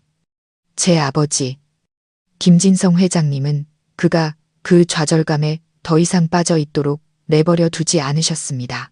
그는 여유롭게 일어나 더 이상 회장의 위험 있는 모습이 아닌 잘못을 저지른 아들에게 말하는 아버지의 모습이었습니다. 하지만 그의 목소리에는 관용이 없었고 오직 차가운 심판만이 있었습니다. 그는 회의 테이블 주위를 천천히 걸었습니다. 그의 느리고 단단한 발걸음은 마치 방 안의 죽음 같은 침묵에 박자를 맞추는 듯 했습니다. 그는 여전히 바닥에 주저앉아 있는 민준 씨 바로 앞에 멈춰 섰습니다. 그는 몸을 숙이지 않고 그저 그 자리에 서서 연민과 경멸이 섞인 눈으로 그를 내려다 보았습니다. 일어나게, 민준 군. 그가 입을 열었습니다. 그의 목소리는 낮고 울림이 있었으며 조금의 분노도 없었지만 천근만근의 무게가 실려 있어 민준 씨를 떨며 비틀거리게 만들었습니다. 그는 감히 제 아버지의 눈을 똑바로 쳐다보지 못하고 고개를 푹 숙인 채 마치 심판을 기다리는 죄수처럼 초라한 모습이었습니다. 고개 들게. 아빠가 명령했습니다. 민준 씨는 떨며 땀과 눈물로 범벅이 된 얼굴을 천천히 들었습니다. 자네, 많이 놀랐겠지? 아빠는 대답이 필요 없는 수사적인 질문을 던졌습니다. 자네는 아마 나 같은 남루한 시골 늙은이가 어떻게 여기에 이 자리에 앉아 있을 수 있는지 궁금하겠지. 민준 씨는 감히 대답하지 못하고 그저 무의식적으로 고개를 끄덕였습니다. 아빠는 비웃음 가득한 희미한 미소를 지었습니다. 내가 알려주지. 왜냐하면 자네가 본 모든 것, 자네가 믿었던 모든 것은 단지 연극이었기 때문이야. 자네가 주연 배우 중 한 명이었지만 진짜 대본은 전혀 몰랐던 연극. 그는 회의실의 다른 임원들을 둘러보았습니다. 그들은 여전히 어리둥절한 채 이야기의 전말을 다 이해하지 못하고 있었습니다. 이제 제 가족에 대해 좀 더 자세히 소개해야 할 때가 온 것 같습니다. 저는 이 그룹의 회장 김진성입니다. 제게는 수진이라는 외동딸이 하나 있습니다. 그 아이는 어릴 때부터 상류층의 삶, 위선적인 계산을 싫어했습니다. 그 아이는 진정한 사랑을 찾기 위해 자신의 신분을 숨기고 평범한 삶을 살기로 선택했습니다. 그리고 그 아이는 자네를 만났지, 민준 군. 그는 다시 민준 씨에게 시선을 돌렸습니다. 그 아이는 자네를 사랑했어. 맹목적으로 사랑했지. 그 아이는 자네가 다른 무엇도 아닌 자기 자신을 사랑한다고 믿었어. 그 아이는 자네의 헛된 체면을 지켜주기 위해 자신의 화려한 미래를 포함한 모든 것을 희생할 준비가 되어 있었어. 그 아이는 행복이라고 믿었던 가정을 얻기 위해 자네 가족에게 무시당하고 멸시당하는 것을 감수했어. 그 아이는 너무 순진했고 나는 아버지로서 그 아이를 너무 오냐오냐 키웠지. 나는 그 아이의 선택을 존중했고 조용히 뒤에서 자네를 돕고 기회를 만들어줬다. 자네가 내 딸의 사랑과 희생에 걸맞은 괜찮은 남자가 되기를 바라면서 말이다. 아빠의 목소리가 낮아지며 깊은 슬픔과 실망감이 묻어났습니다. 하지만 내가 틀렸고 내 딸도 틀렸다. 그는 잠시 멈췄다가 마지막 판결처럼 단호하고 차가운 목소리로 말했습니다. 어제 그 아이 인생의 가장 기쁜 날에 자네와 자네 가족은 내게 당신들의 진짜 얼굴을 보여주었어. 당신들은 나를 모욕했을 뿐만 아니라 내 딸의 사랑을 짓밟았어. 당신들은 그 아이와 그 가족이 더 이상 이용 가치가 없다고 생각한 바로 그 순간에 그 아이를 버렸어. 당신들은 내게 사랑과 의리가 당신들의 헛된 체면과 물질적 탐욕 앞에서는 한 푼의 가치도 없다는 것을 보여주었지. 그리고 그는 인사를 건넸습니다. 민준 씨가 결코 잊을 수 없는 운명의 인사. 그는 혼란에 빠진 민준 씨의 눈을 똑바로 쳐다보며 입꼬리를 얼음장처럼 차가운 미소로 살짝 올렸습니다. 안녕, 예비사위. 제 아버지의 예비사위라는 두 단어는 민준 씨의 마음속에 남아있던 모든 저항과 변명을 완전히 부숴버리는 마지막 망치질과 같았습니다. 그는 비틀거리다가 다시 한번 바닥에 쓰러졌습니다. 이번에는 충격으로 기절한 것이 아니라 모든 죄가 발가벗겨져 몸을 가릴 천 조각 하나 남지 않은 자의 붕괴였습니다. 회의실은 여전히 조용했습니다. 산전수전을 다 겪은 임원들은 이제 모든 것을 이해했습니다. 그들은 바닥에 웅크리고 있는 민준 씨를 경멸과 약간의 동정이 섞인 눈으로 쳐다보았습니다. 그들은 그의 비열한 인격과 배은망덕함을 경멸했습니다. 그리고 또한 손안에 보물을 쥐고도 헛된 것을 터마 스스로 내던져버린 자의 어리석음을 동정했습니다. 한때 민준 씨를 매우 신뢰하고 승진시키려 했던 대표이사가 그제야 입을 열었습니다. 그의 얼굴에는 더 이상 엄격함이 아닌 끝없는 실망감이 서려 있었습니다. 민준 군, 정말 자네가 이럴 줄은 몰랐네. 내가 사람을 잘못 봤어. 그의 말은 비록 가벼웠지만 천근만근의 무게를 가졌습니다. 그것은 단순한 책망이 아니었습니다. 그의 커리어에 대한 판결, 이 그룹에서의 그의 모든 미래에 대한 종지부였습니다. 하지만 제 아버지 김진성 회장님은 이 연극이 아직 충분하지 않다고 느끼시는 듯 했습니다. 그는 여기에 있는 모든 사람들, 특히 앞으로 진성그룹을 이끌어갈 고위 임원들에게 그들이 중요한 자리에 앉힐 뻔했던 사람의 문화와 도덕에 대해 가장 직접적이고 생생한 시각을 보여주고 싶어 하셨습니다. 김 비서, 잠시 부탁하네. 아빠가 비서에게 신호를 보냈습니다. 김 비서는 고개를 끄덕이고 USB를 회의실 프로젝터 시스템에 연결했습니다. 아빠 등 뒤의 대형 스크린이 그룹 로고의 파란색에서 검은색으로 바뀌더니 환하게 켜졌습니다. 그리고 그 후에 나타난 것은 회의실 전체를 다시 한번 침묵에 빠뜨렸습니다. 그것은 숫자나 그래프가 아니었습니다. 바로 어제 결혼식에서 일어났던 모든 광경이었습니다. 영상은 여러 각도에서 촬영되었고 화질과 음질은 다큐멘터리 영화처럼 매우 선명하고 전문적이었습니다. 분명히 아빠가 심어놓은 하객들은 보통 사람들이 아니었습니다. 영상은 아빠가 찢어진 셔츠를 입고 결혼식장에 들어서는 장면으로 시작되었습니다. 회의실의 모든 사람들은 아빠의 어리둥절하고 어색한 모습과 하객들의 호기심, 어린 손가락질을 선명하게 볼 수 있었습니다. 그리고 민준 씨와 박 여사님의 굳어지고 불쾌한 표정이 나왔습니다. 민준 씨가 저를 구석으로 끌고 가 한마디 한마디 으르렁거리던 목소리, 창피하지도 않아? 촌스러운 늙은이 하나 때문에 우리 집안 망신당하게 할 순 없다고. 그 목소리는 회의실의 정적 속에서 선명하게 울려 퍼졌습니다. 임원들의 얼굴이 어두워지기 시작했습니다. 그들은 바닥에 얼굴을 파묻고 있는 민준 씨를 더할 나위 없는 혐오의 눈빛으로 쳐다보았습니다.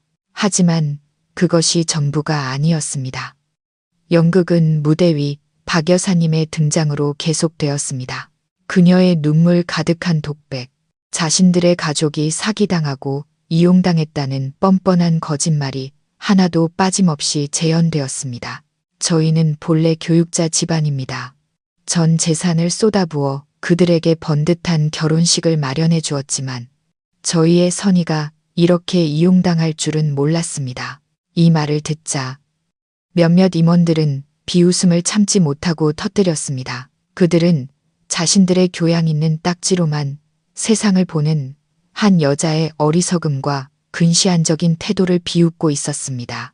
그들은 그 세기의 결혼식 비용이 자신들의 회장님에게는 새 발의 피에 불과하다는 것을 잘 알고 있었습니다. 그리고 영상은 아빠가 비난과 손가락질 속에서 저를 이끌고 나가는 장면으로 끝이 났습니다. 영상이 끝나고 무거운 침묵이 흘렀습니다. 아무도 한마디도 하지 않았습니다. 하지만 그 침묵은 수천 마디의 심판보다 더 무서웠습니다. 그것은 자신의 얼굴과 그룹의 얼굴에 스스로 먹칠을 한 인간에 대한 극도의 경멸과 무한한 실망이었습니다. 아빠는 그제야 천천히 일어나셨습니다. 그는 더 이상 민준 씨를 보지 않았습니다. 그는 더 이상 신경 쓸 가치가 없었습니다. 그는 수년간 자신과 함께 해온 동료들, 모든 임원들을 한번 훑어보았습니다. 여러분, 그가 입을 열었습니다. 그의 목소리는 낮고 위엄이 있었습니다. 제가 여러분께 이 영상을 보여드린 것은 제 개인적인 가정사를 하소연하기 위함이 아닙니다. 저는 이 이야기를 통해 우리 모두가 함께 되돌아보기를 바랍니다. 오늘의 진성그룹을 만든 핵심 가치를 되돌아봅시다. 그것이 무엇일까? 수익률이라는 숫자, 하늘을 찌르는 빌딩들입니까? 아닙니다. 그것은 사람, 인격, 도덕, 그리고 상호 존중입니다. 아무리 거대한 그룹이라도 인격이 비열하고 헛된 체면만 알며 다른 사람을 무시하는 사람들로 만들어졌다면 머지않아 무너질 것입니다. 마치 모래 위에 지은 성처럼 말입니다. 연극은 끝났고 민준 씨의 커리어에 대한 판결도 회장님에 의해 더할 나위 없이 단호하게 선포되었습니다. 제 아버지의 연설은 짧았지만 천근만근의 무게를 가졌습니다. 그의 말 한마디 한마디는 단지 한 가정의 비극에 대한 결론이 아니라 그가 공들여 쌓아 올린 경영 철학과 기업 문화에 대한 단호한 선언이었습니다.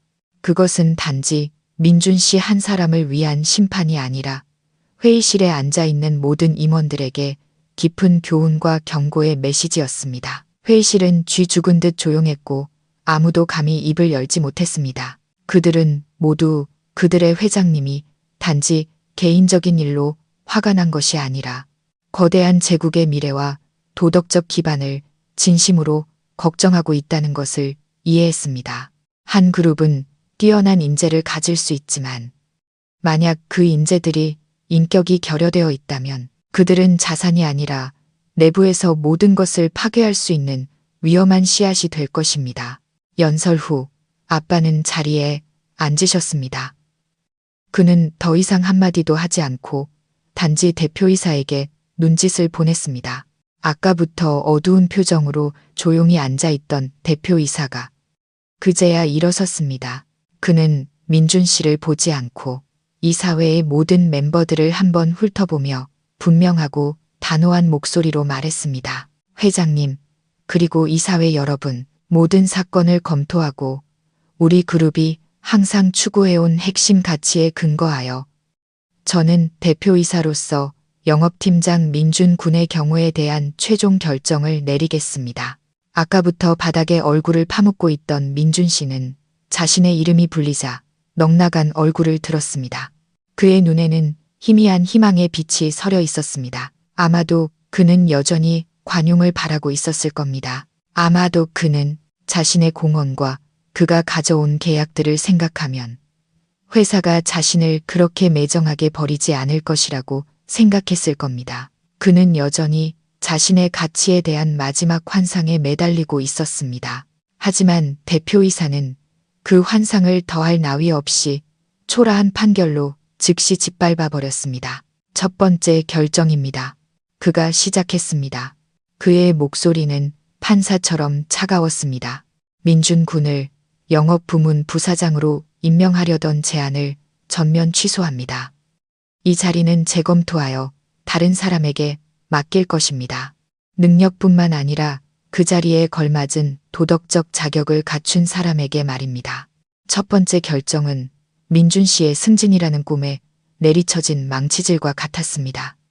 그가 양심과 사랑을 모두 팔아 얻으려 했던 그 꿈이 이제 연기처럼 사라져 버렸습니다. 하지만 그것이 전부가 아니었습니다. 두 번째 결정입니다. 대표이사가 말을 이었습니다. 그의 목소리는 더욱 단호해졌습니다. 회사의 이미지, 신뢰, 문화에 심각한 손해를 끼치는 행위에 관한 그룹 노동규정 제15조 3항에 근거하여 우리는 민준 군을 즉시 해고하기로 결정했습니다. 이 결정은 오늘부터 효력이 발생하며 모든 복리후생은 징계 해고된 근로자의 경우에 따라 법률 규정에 맞게 처리될 것입니다. 해고, 그 두 단어가 회의실의 천둥소리처럼 울려 퍼졌습니다. 민준 씨는 믿을 수 없다는 듯 얼어붙었습니다. 승진은커녕 해고라니, 무자비하게 쫓겨나다니. 안 됩니다, 대표님. 저한테 이러실 수는 없습니다. 그가 소리쳤습니다. 절망감에 그는 모든 이성을 잃었습니다. 그는 비틀거리며 일어나 주재석 쪽으로 달려가 애원하려 했습니다. 제가 회사를 위해 몇 년을 헌신했습니까? 제가 얼마나 많은 계약을 따왔는데요.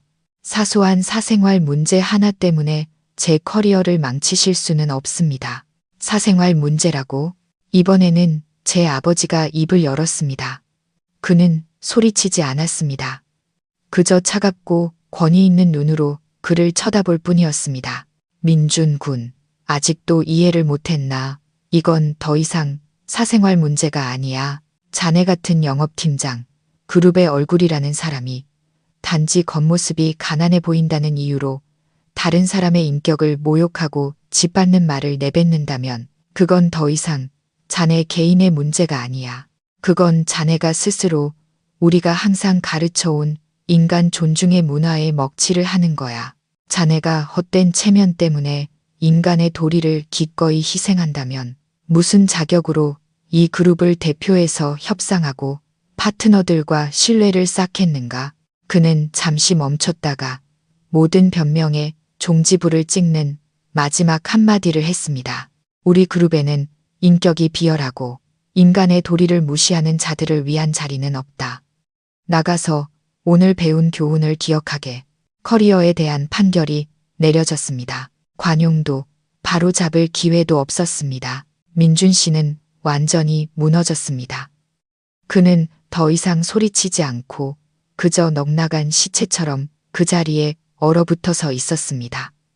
건물 보안 요원 2명이 들어와 그를 회의실 밖으로 데리고 나갔습니다. 그는 몽유병 환자처럼 비틀거리며 걸었습니다.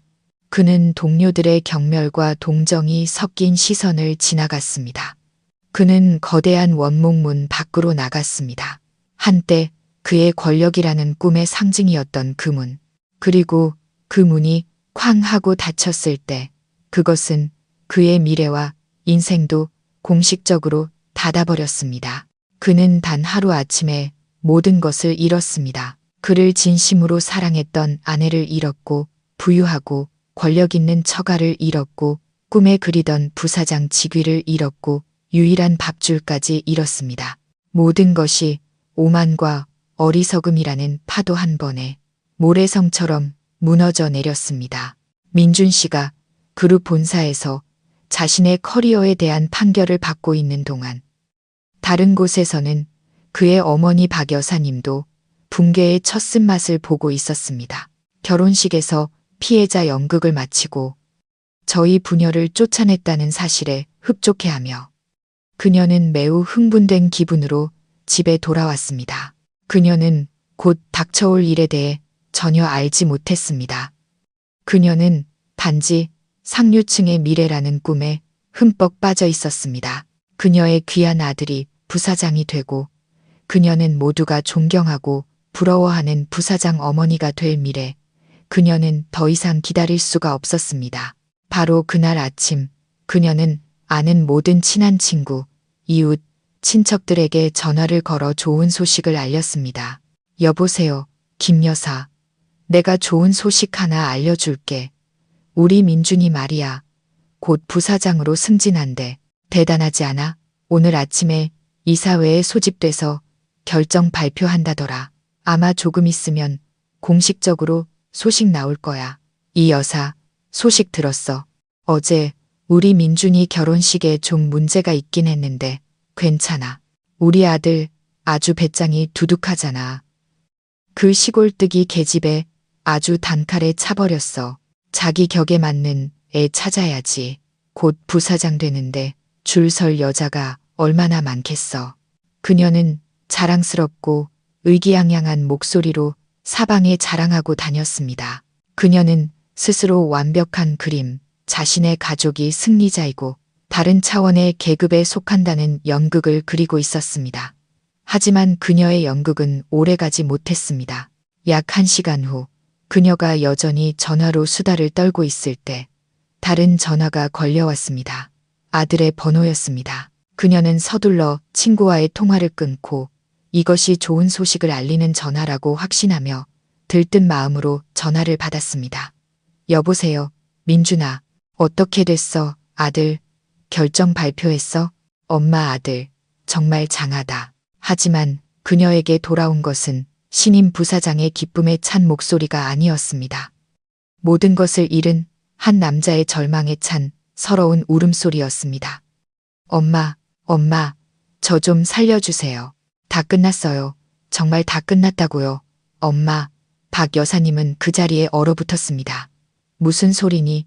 민준아, 뭘 잃었다는 거야? 무슨 일이야? 그리고 아들의 목매인 울음소리를 통해 그녀는 모든 진실을 듣게 되었습니다. 시골 사돈의 진실, 그룹 회장의 진실, 운명의 회의, 그리고 무자비한 해고 판결까지. 휴대폰이 그녀의 손에서 떨어져 바닥에 부딪히며 액정이 산산조각 났습니다. 그녀의 귀가 멍멍해졌습니다. 그녀는 믿을 수 없었습니다. 아니, 이건 분명 악몽일 거야.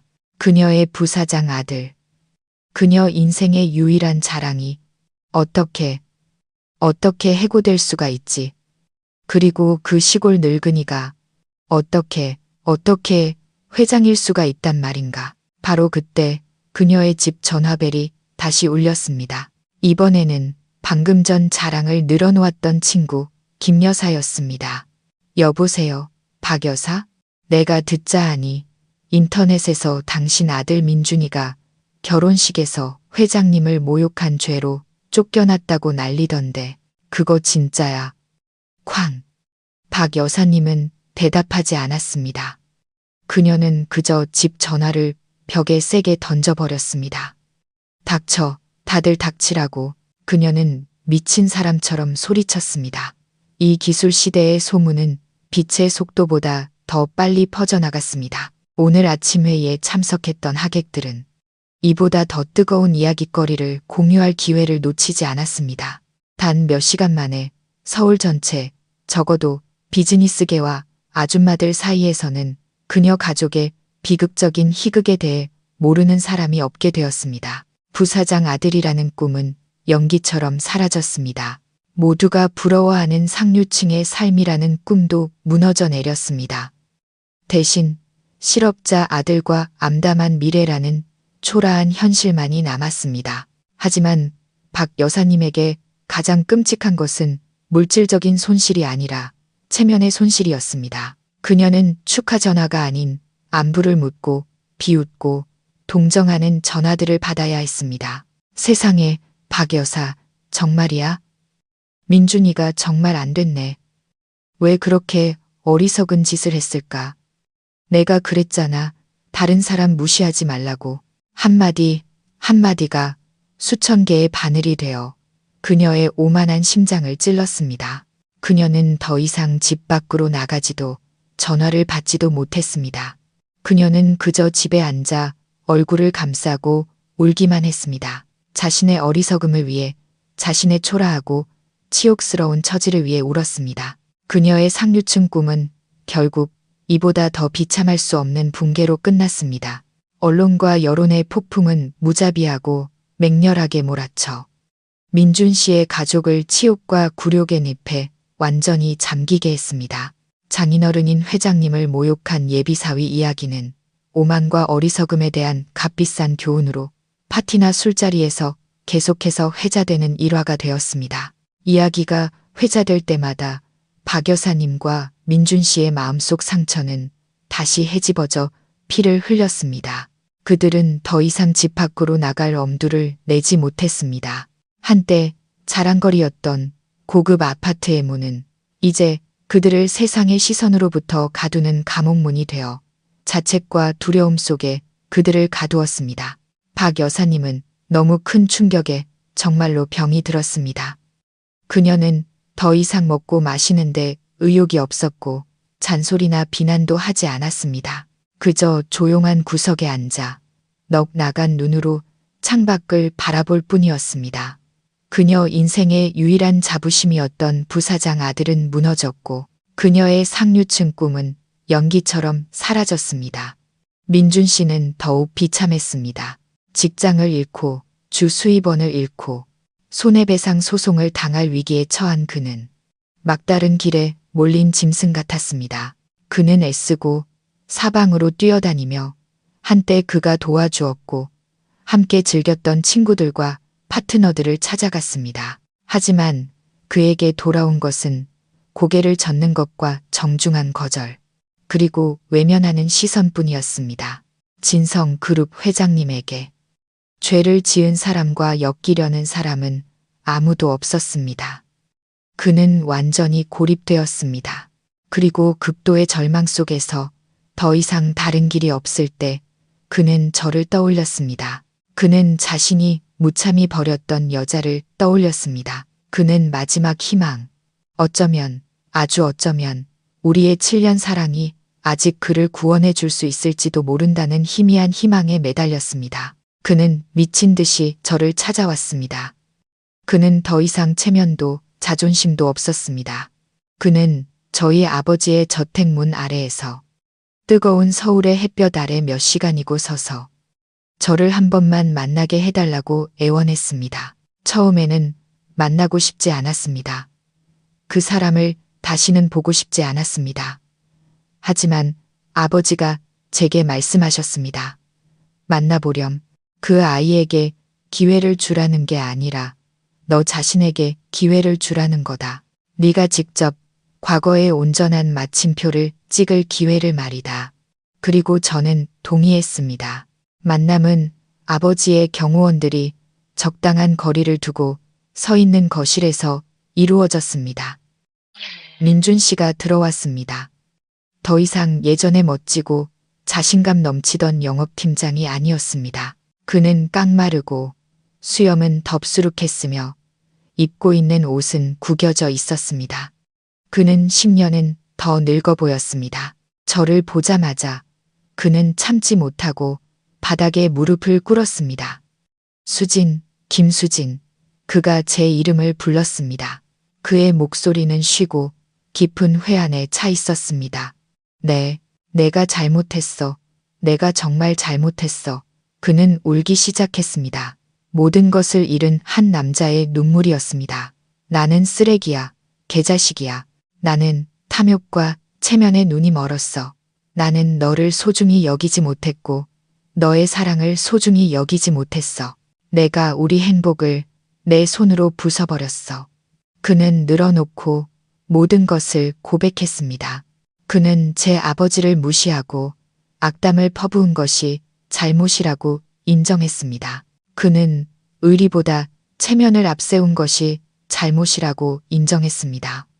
그는 지난 며칠 동안 죽지 못해 살았다고 말했습니다. 그는 자신이 잃어버린 가장 소중한 것이 부사장 직위도 돈도 아닌 바로 저였다는 것을 깨달았다고 말했습니다. 수진아, 제발. 그는 눈물로 얼룩진 얼굴을 들어 저를 쳐다보았습니다.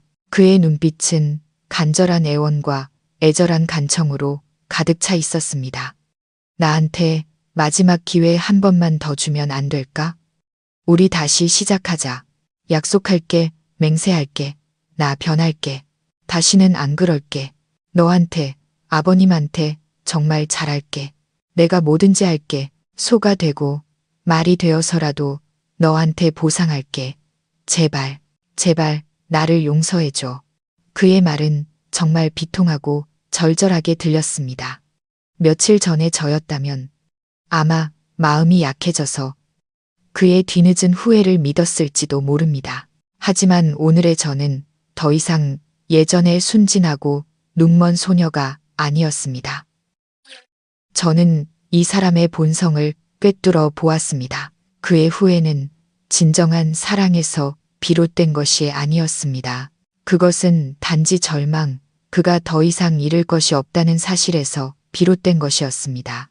그가 저를 찾아온 것은 그가 진정으로 제 가치를 깨달았기 때문이 아니라 제가 유일한 구명줄이자 마지막 살 길이라는 것을 알았기 때문입니다. 저는 일어나 창가로 다가갔습니다.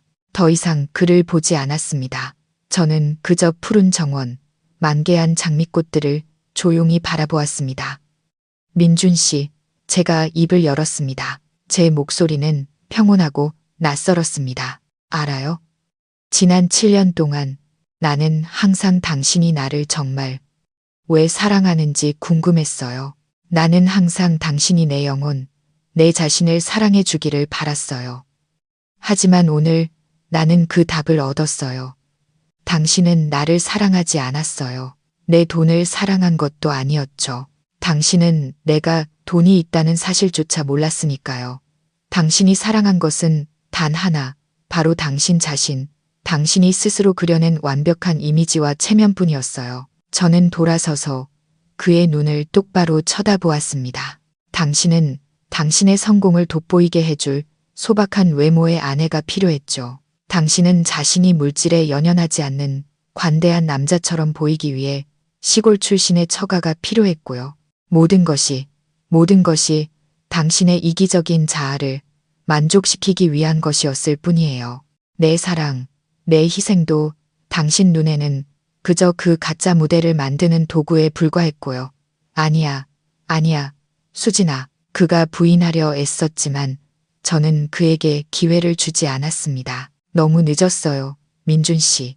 제 목소리는 감정 없이 차가웠습니다. 용서할 수 있는 실수는 있지만 결코 치유될 수 없는 상처도 있어요. 당신은 우리 아빠를 모욕했을 뿐만 아니라 내 사랑을, 내 믿음을 죽였어요. 우리 사이엔 이제 아무것도 남지 않았어요. 저는 주머니에서 반듯하게 접힌 종이 한 장을 꺼냈습니다. 그것은 수표였습니다. 저는 그것을 테이블 위에 올려놓았습니다. 이 돈이 많지는 않지만 당신과 어머님이 한동안 생활하고 다시 시작할 다른 길을 찾기에는 충분할 거예요. 이걸 받고 가세요. 다시는 내 앞에 나타나지 말고요. 지난 7년에 대한 마지막 정이라고 생각해요. 민준 씨는 수표를 보고 다시 저를 쳐다보며 얼어붙었습니다. 그는 아마 이 모든 일이 있은 후에도 제가 그에게 이렇게 인도적으로 대할 줄은 몰랐을 겁니다. 그는 바로 돈을 짚지 않았습니다. 그저 그 자리에 앉아 바닥에 얼굴을 파묻고 울었습니다. 진정으로 패배하고 모든 것을 잃어버린 한 남자의 울음소리였습니다. 그의 뒤늦은 애원은 더 이상 아무것도 되돌릴 수 없었습니다. 왜냐하면 한번 깨져버린 것은 결코 다시 붙일 수 없기 때문입니다. 그 마지막 만남 이후 저는 민준 씨에 대한 소식을 다시는 듣지 못했습니다. 그는 그 돈을 받고 마침내 끝난 악몽처럼 제 인생에서 사라졌습니다. 저는 그가 어떻게 살지, 어떻게 인생을 다시 시작할지 더 이상 신경 쓰지 않았습니다. 그것은 더 이상 제 이야기가 아니었으니까요. 제 이야기는 이제 완전히 새로운 장으로 넘어갔습니다. 더 이상 눈물도 거짓도 없는 오직 자유의 햇살과 시련을 기다리는 포부만이 있는 장으로요. 저는 금수저를 물고 태어나 아버지의 성과 위에서 향락만 즐기는 아가씨의 삶으로 돌아가지 않았습니다. 7년간의 평범한 삶은 비록 많은 쓴맛을 주었지만 제게 값진 교훈을 가르쳐 주었습니다. 그것은 제게 노동의 가치, 제 발로 서는 것의 가치를 깨닫게 해주었습니다. 저는 아버지와 이야기했습니다. 저는 그룹을 물려받고 싶지 않다고, 아주 거창하지는 않지만 의미 있는 저만의 사업을 스스로 일구고 싶다고 말씀드렸습니다. 아버지는 다시 한번 전혀 반대하지 않으셨습니다. 그저 자랑스러움과 믿음이 가득한 미소를 지으셨습니다. 우리 딸이 드디어 정말로 어른이 되었구나. 내가 하고 싶은 걸 하렴. 아빠가 항상 너의 가장 든든한 버팀목이 되어줄게. 그리고 저는 다시 시작했습니다. 맨손이 아니라 폭풍우 속에서 단련된 심장과 깨어난 지성으로요. 저는 고상한 분야를 선택하지 않았습니다. 저는 제 진짜 모습, 수년 동안 묻어둬야 했던 조용한 열정, 바로 금융투자와 스타트업 지원으로 돌아갔습니다. 저는 제 재능과 경험, 그리고 아버지의 든든한 자본과 인맥 지원을 바탕으로 수진 벤처스라는 벤처 캐피탈을 설립했습니다. 우리 펀드는 단순히 자금을 투자하는데 그치지 않았습니다. 우리는 재능과 포부는 있지만 환경과 출발점이 어려운 젊은이들을 찾아 지원하는데 집중했습니다. 초기에 민준 씨 같지만 그에게는 없었던 것, 바로 인격과 감사함을 가진 사람들이었죠. 우리는 그들에게 물고기를 주는 것이 아니라 낚싯대를 주고 낚시하는 법을 가르쳤습니다. 우리는 돈만 투자하는 것이 아니라 그들의 꿈을 현실로 만들 수 있도록 우리의 열정과 경험을 모두 투자했습니다. 몇 년 후 수진 벤처스는 가장 신뢰받고 성공적인 스타트업 투자 펀드 중 하나가 되었습니다. 우리는 수십 개의 스타트업에 날개를 달아주었고 수천 개의 일자리를 창출했으며 국가 경제 발전에 작은 기여를 했습니다. 저는 더 이상 맹목적인 사랑에 빠진 김수진이 아니었습니다.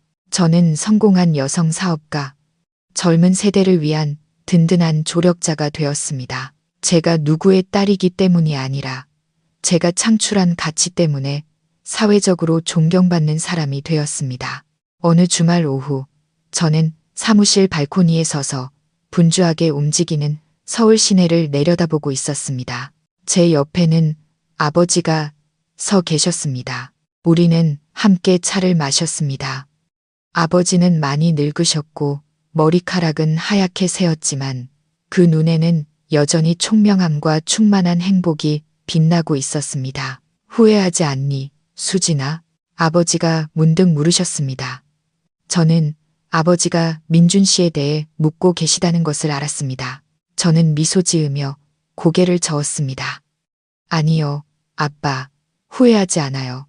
오히려 감사해요. 그 실패 덕분에 인생의 진정한 가치가 무엇인지 깨달을 수 있었으니까요. 그 실패가 제게 값비싼 교훈을 주고 오늘의 저를 만들어줬으니까요.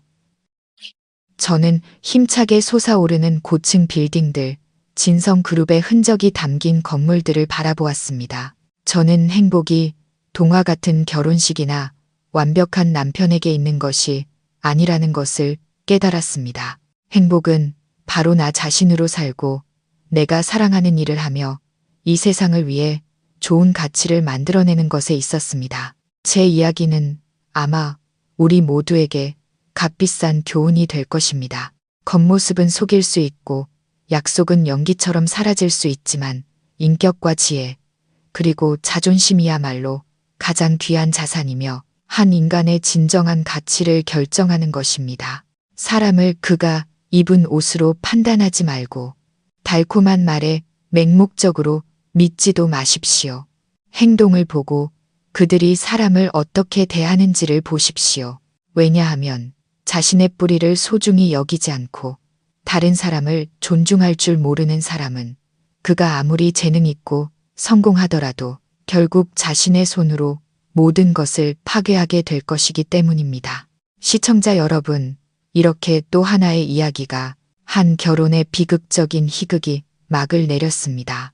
권력이라는 기계의 굉음이 채가시기도 전에 민준 씨와 그의 어머니가 굴욕 속에 무너지는 모습을 보면서 저는 우리 각자의 마음속에 통쾌한 복수극의 희열뿐만 아니라 인생과 인간의 가치, 그리고 우리가 흔히 쓰는 체면이라는 허상에 대한 많은 생각과 고민이 남았을 것이라고 믿습니다. 수진과 김 회장님의 이야기는 단순히 오만한 자들의 대가에 대한 이야기가 아니라 더 깊게는 겉모습에 현혹되지 않고 본질을 꿰뚫어 보는 것의 중요성에 대한 값비싼 교훈입니다. 아마도 가장 인상 깊고 우리를 생각하게 만드는 이미지는 찢어진 셔츠와 화려한 결혼식장이라는 두 이미지에 담긴 두 가치 세계의 극명한 대립일 것입니다. 수입산 생화와 명품 옷을 입은 하객들로 가득 찬 화려한 결혼식장은 민준 씨와 그의 어머니의 세계를 대표합니다. 그들의 세계는 화려하고 눈에 보이는 것들로 만들어졌습니다. 그들은 사람이 가진 직함, 입은 옷, 사회적 지위로 그 가치를 측정합니다. 그들에게 성공은 과시와 동의어이고 행복은 세상의 부러움과 동의어입니다. 바로 그렇게 천박하고 물질적인 세계관 속에서 살기 때문에 그들이 남루한 시골 농부 차림의 김 회장님을 보았을 때 주저없이 모욕적인 말을 내뱉고 자신의 헛된 체면을 지키기 위해 파혼이라는 잔인한 결정을 내렸던 것입니다. 그들은 그가 누구인지, 어떤 인생을 살았는지, 어떤 품성을 가졌는지 알려고 하지 않았습니다. 그들은 단지 겉껍데기만 보고 무자비하게 판단하고 가치를 매겼습니다. 그들의 행동은 극단적이었지만 오늘날 우리 사회의 슬픈 현실을 비추는 거울이기도 합니다. 겉모습으로 사람을 판단하는 습관. 어쩌면 우리 자신도 여러 번 비슷한 실수를 저지르지 않았을까요? 우리는 그들이 사용하는 휴대폰, 타는 차, 혹은 집 주소로 사람을 성급하게 판단한 적이 없었을까요? 우리는 부유해 보이는 사람들에게는 더 친절하고 공손하게 대하고 평범하거나 어려워 보이는 사람들에게는 무관심하고 냉담하게 대하지 않았을까요? 민준 씨와 박 여사님의 이야기는 강력한 경고입니다. 만약 우리가 물질의 눈으로만 세상을 본다면 머지않아 우리 자신의 근시안적인 태도에 대해 매우 비싼 대가를 치르게 될 것입니다. 그리고 그 반대편에는 김 회장님의 찢어진 셔츠가 있습니다. 그것은 단지 낡은 옷이 아니라 시험이자 상징입니다.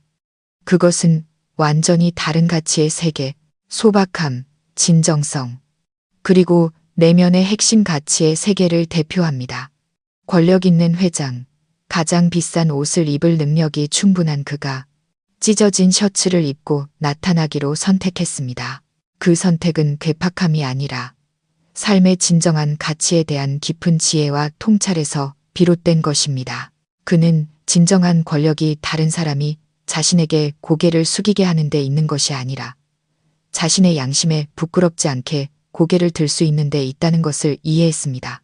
그는 진정한 부유함이 자신이 얼마나 많은 재산을 소유하고 있는지에 있는 것이 아니라 얼마나 많은 사랑을 줄 수 있는지에 있고, 진정한 행복은 세상의 부러움이 아니라 영혼의 평화에 있다는 것을 이해했습니다. 모욕당했을 때의 그의 미소, 무례함에 직면했을 때의 그의 평온함은 나약함이 아니었습니다. 그것은 숨어있는 용의 배짱이었고, 정상에 서서 그 모든 헛된 체면이 사실은 덧없는 연기에 불과하다는 것을 깨달은 자의 자신감이었습니다. 김 회장님은 책을 표지로 판단하지 말라는 귀중한 교훈의 현신입니다.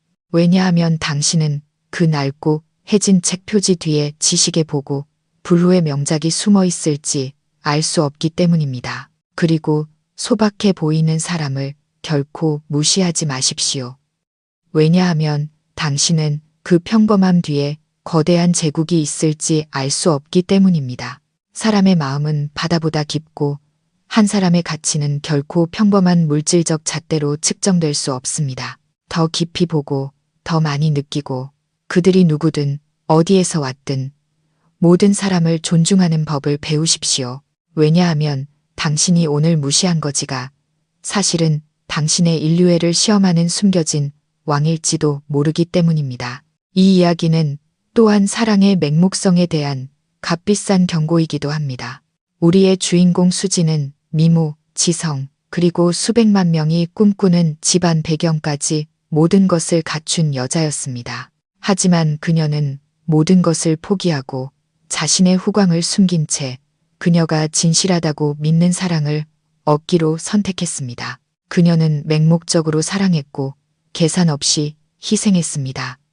그녀는 달콤한 약속을 믿었고 관계의 첫 번째 균열과 경고 신호들을 무시했습니다. 그녀는 민준 씨의 무시를 변명하려 애썼고 자신의 사랑이 그를 변화시킬 수 있다고 스스로를 속였습니다. 수진의 실수는 우리 많은 여성들이 흔히 저지르는 실수이기도 합니다. 우리는 사랑에 빠지면 상대를 이상화하는 경향이 있습니다. 우리는 좋은 점만 보고 나쁜 점은 무시하거나 변명하려 애씁니다. 우리는 불공평한 말을 듣고 무시당하는 것을 느끼지만 그 사람은 그냥 체면을 중시할 뿐이야. 본성은 착해. 그의 가족은 좀 현실적일 뿐이야. 내가 노력하면 돼 라고 스스로에게 말합니다. 그 노력, 그 인내는 처음에는 일시적인 평화를 가져다 줄 수 있지만 장기적으로는 독약입니다. 그것은 잘못된 행동을 암묵적으로 인정하는 것이고 상대방의 이기적인 자아와 무시를 점점 더 키우는 것입니다. 그러다 어느 날 인내심이 한계를 넘었을 때 우리는 더 이상 물러설 곳이 없다는 것을 깨닫고 충격에 빠집니다. 여기서 얻을 수 있는 교훈은 무엇일까요? 시청자 여러분, 사랑이 자기 자신을 포기해야 한다는 의미는 아닙니다. 건강한 관계는 한 사람이 다른 사람을 만족시키기 위해 계속해서 변해야 하는 곳이 아닙니다. 그것은 서로의 본질과 가치를 존중하는 기반 위에 세워져야 합니다. 결혼을 결심하기 전에 단지 달콤한 말과 낭만적인 행동만 보지 마십시오. 그가 주변 사람들, 특히 그가 자신보다 낫다고 생각하는 사람들을 어떻게 대하는지 자세히 살펴보십시오. 가족, 돈, 그리고 삶의 핵심 가치에 대한 그의 관점을 더 자세히 들어보십시오. 당신을 진정으로 사랑하는 남자는 당신을 자랑스러워하고 당신을 낳고 길러준 가족도 자랑스러워할 것입니다. 그들이 누구든 부자든 가난하든 그는 당신의 부모를 자신의 부모처럼 여길 것입니다. 사랑과 인내를 혼동하지 마십시오. 사랑은 행복을 가져다 주기 위한 것이지 화려한 결혼식에서 조용한 눈물을 흘리게 하기 위한 것이 아닙니다. 그리고 또 하나의 교훈, 아버지의 역할과 가족의 힘에 대한 매우 중요한 교훈입니다. 김 회장님이 수진에게 보여준 사랑은 매우 특별하고 지혜로운 사랑입니다. 그는 딸을 맹목적으로 감싸거나 오냐오냐 키우지 않았습니다. 그는 딸의 결정을 존중하고 그녀가 자유롭게 삶을 경험하도록 해주었습니다. 그 길이 가시밭길일 수 있다는 것을 알면서도 말입니다. 하지만 그 존중이 방치를 의미하지는 않았습니다. 그는 항상 조용히 지켜보았고 딸이 잘못된 사람에게 믿음을 주고 있다는 것을 깨달았을 때 주저없이 나섰습니다. 하지만 그가 나서는 방식도 특별했습니다. 그는 자신의 권력을 이용해 막거나 갈라놓지 않았습니다. 그는 더 고통스럽지만 딸이 스스로 진실을 깨닫게 하는 더 효과적인 방법을 선택했습니다. 찢어진 셔츠라는 시험은 매우 잔인했습니다. 그것은 그의 딸이 극도의 고통과 굴욕을 겪게 했습니다. 하지만 그것은 그녀의 사랑의 맹목이라는 병을 치료할 수 있는 유일한 쓴 약이었습니다. 김 회장님의 사랑 방식은 우리에게 한 가지를 가르쳐 줍니다. 때로는 사랑이 사랑하는 사람을 위해 모든 것을 대신해 주는 것이 아니라 그들을 믿고 스스로 넘어지고 일어설 기회를 주는 것이라는 것을요. 사랑에는 때로 필요한 잔인함도 필요합니다. 사랑하는 사람이 초라한 진실과 마주하게 하여 그로부터 더 강하고 굳건해질 수 있도록 하는 잔인한 말입니다. 그리고 아버지의 사랑은 때로 달콤한 말로 표현되지 않습니다. 그것은 조용한 행동, 자신의 자녀가 학대당하고 상처받았을 때 단호하고 타협 없는 보호를 통해 표현됩니다. 마지막으로 이 이야기는 뿌린 대로 거둔다는 결코 낚지 않는 진리의 강력한 증거입니다. 민준 씨의 가족은 거짓, 과시, 무시, 그리고 탐욕을 뿌렸습니다. 그리고 결국 그들은 굴욕, 붕괴, 그리고 빈손이라는 풍성한 수확을 거두었습니다. 인생은 매우 공평합니다. 당신은 일시적으로 숨기고 연기할 수 있지만 모든 사람을 속일 수는 없고 영원히 속일 수도 없습니다. 주머니 속의 송곳은 언젠가 튀어나오게 마련입니다. 그리고 진실이 밝혀졌을 때 치러야 할 대가는 매우 비쌀 것입니다. 반대로 수진의 가족은 인격, 지혜, 그리고 자존심을 뿌렸습니다. 그리고 결국 그들은 존경, 감탄, 그리고 영혼의 평화를 거두었습니다. 그들은 한순간의 수모를 겪었을지 모르지만 남은 평생 동안 당당하고 영광스럽게 승리했습니다. 그렇다면 우리는 이 교훈들을 어떻게 우리 삶에 적용할 수 있을까요? 시청자 여러분, 이 이야기는 복수를 권장하는 것이 아닙니다. 수진 아버지의 행동은 통쾌하지만 극단적인 행동이기도 합니다. 하지만 이 이야기는 우리에게 자신을 지키는 법을 가르쳐 줍니다. 그것은 우리에게 헛되고 화려한 것을 째는 대신 진정한 가치를 소중히 여겨야 한다고 가르칩니다. 그것은 우리에게 관계에 있어서 현명해야 하고 사랑을 줄 알되 자신을 위한 자존심과 물러설 길도 남겨두어야 한다고 가르칩니다. 그리고 가장 중요한 것은 자신의 힘을 믿고 가족의 지지를 믿고 정의를 믿어야 한다는 것을 가르쳐 줍니다. 이 세상이 항상 공평하지는 않을 수 있지만 만약 우리가 양심에 따라 살고 인격과 지혜로 산다면 머지않아 우리는 마땅한 달콤한 열매를 얻게 될 것입니다. 결코 믿음을 잃지 말고 불의 앞에서 결코 무너지지 마십시오. 김 회장님처럼 침묵을 힘으로, 소박함을 권력으로 바꾸고 수진처럼 고통을 재생으로, 과거의 잿더미를 더 찬란한 미래를 건설하는 기반으로 삼으십시오. 시청자 여러분, 결혼식 날의 찢어진 셔츠 이야기는 이렇게 막을 내렸지만 이 이야기가 담고 있는 메시지가 앞으로 여러분의 길에 함께하기를 바랍니다. 우리 각자가 자신만의 찢어진 셔츠를 소중히 여길 줄 알기를 바랍니다. 그것은 가족일 수도, 뿌리일 수도, 평범하지만 값진 정신적 가치일 수도 있습니다. 그리고 우리가 항상 무엇이 진정한 사랑이고 무엇이 단지 화려하지만 텅 빈 결혼식장인지 분별할 수 있는 현명함을 갖기를 바랍니다. 만약 이 이야기들이 여러분의 마음에 와닿았거나 삶에 대한 작은 공감과 성찰을 찾으셨다면 주저하지 마시고 가족 이야기 채널의 좋아요와 공유를 부탁드립니다. 그리고 특히 구독 버튼을 누르고 알림 설정을 켜주세요. 여러분의 지지가 저희가 더 의미 있고 깊이 있는 인생 이야기를 계속해서 만들어 나갈 수 있는 가장 큰 원동력이기 때문입니다. 진심으로 감사드리며 다음 이야기에서 다시 뵙겠습니다.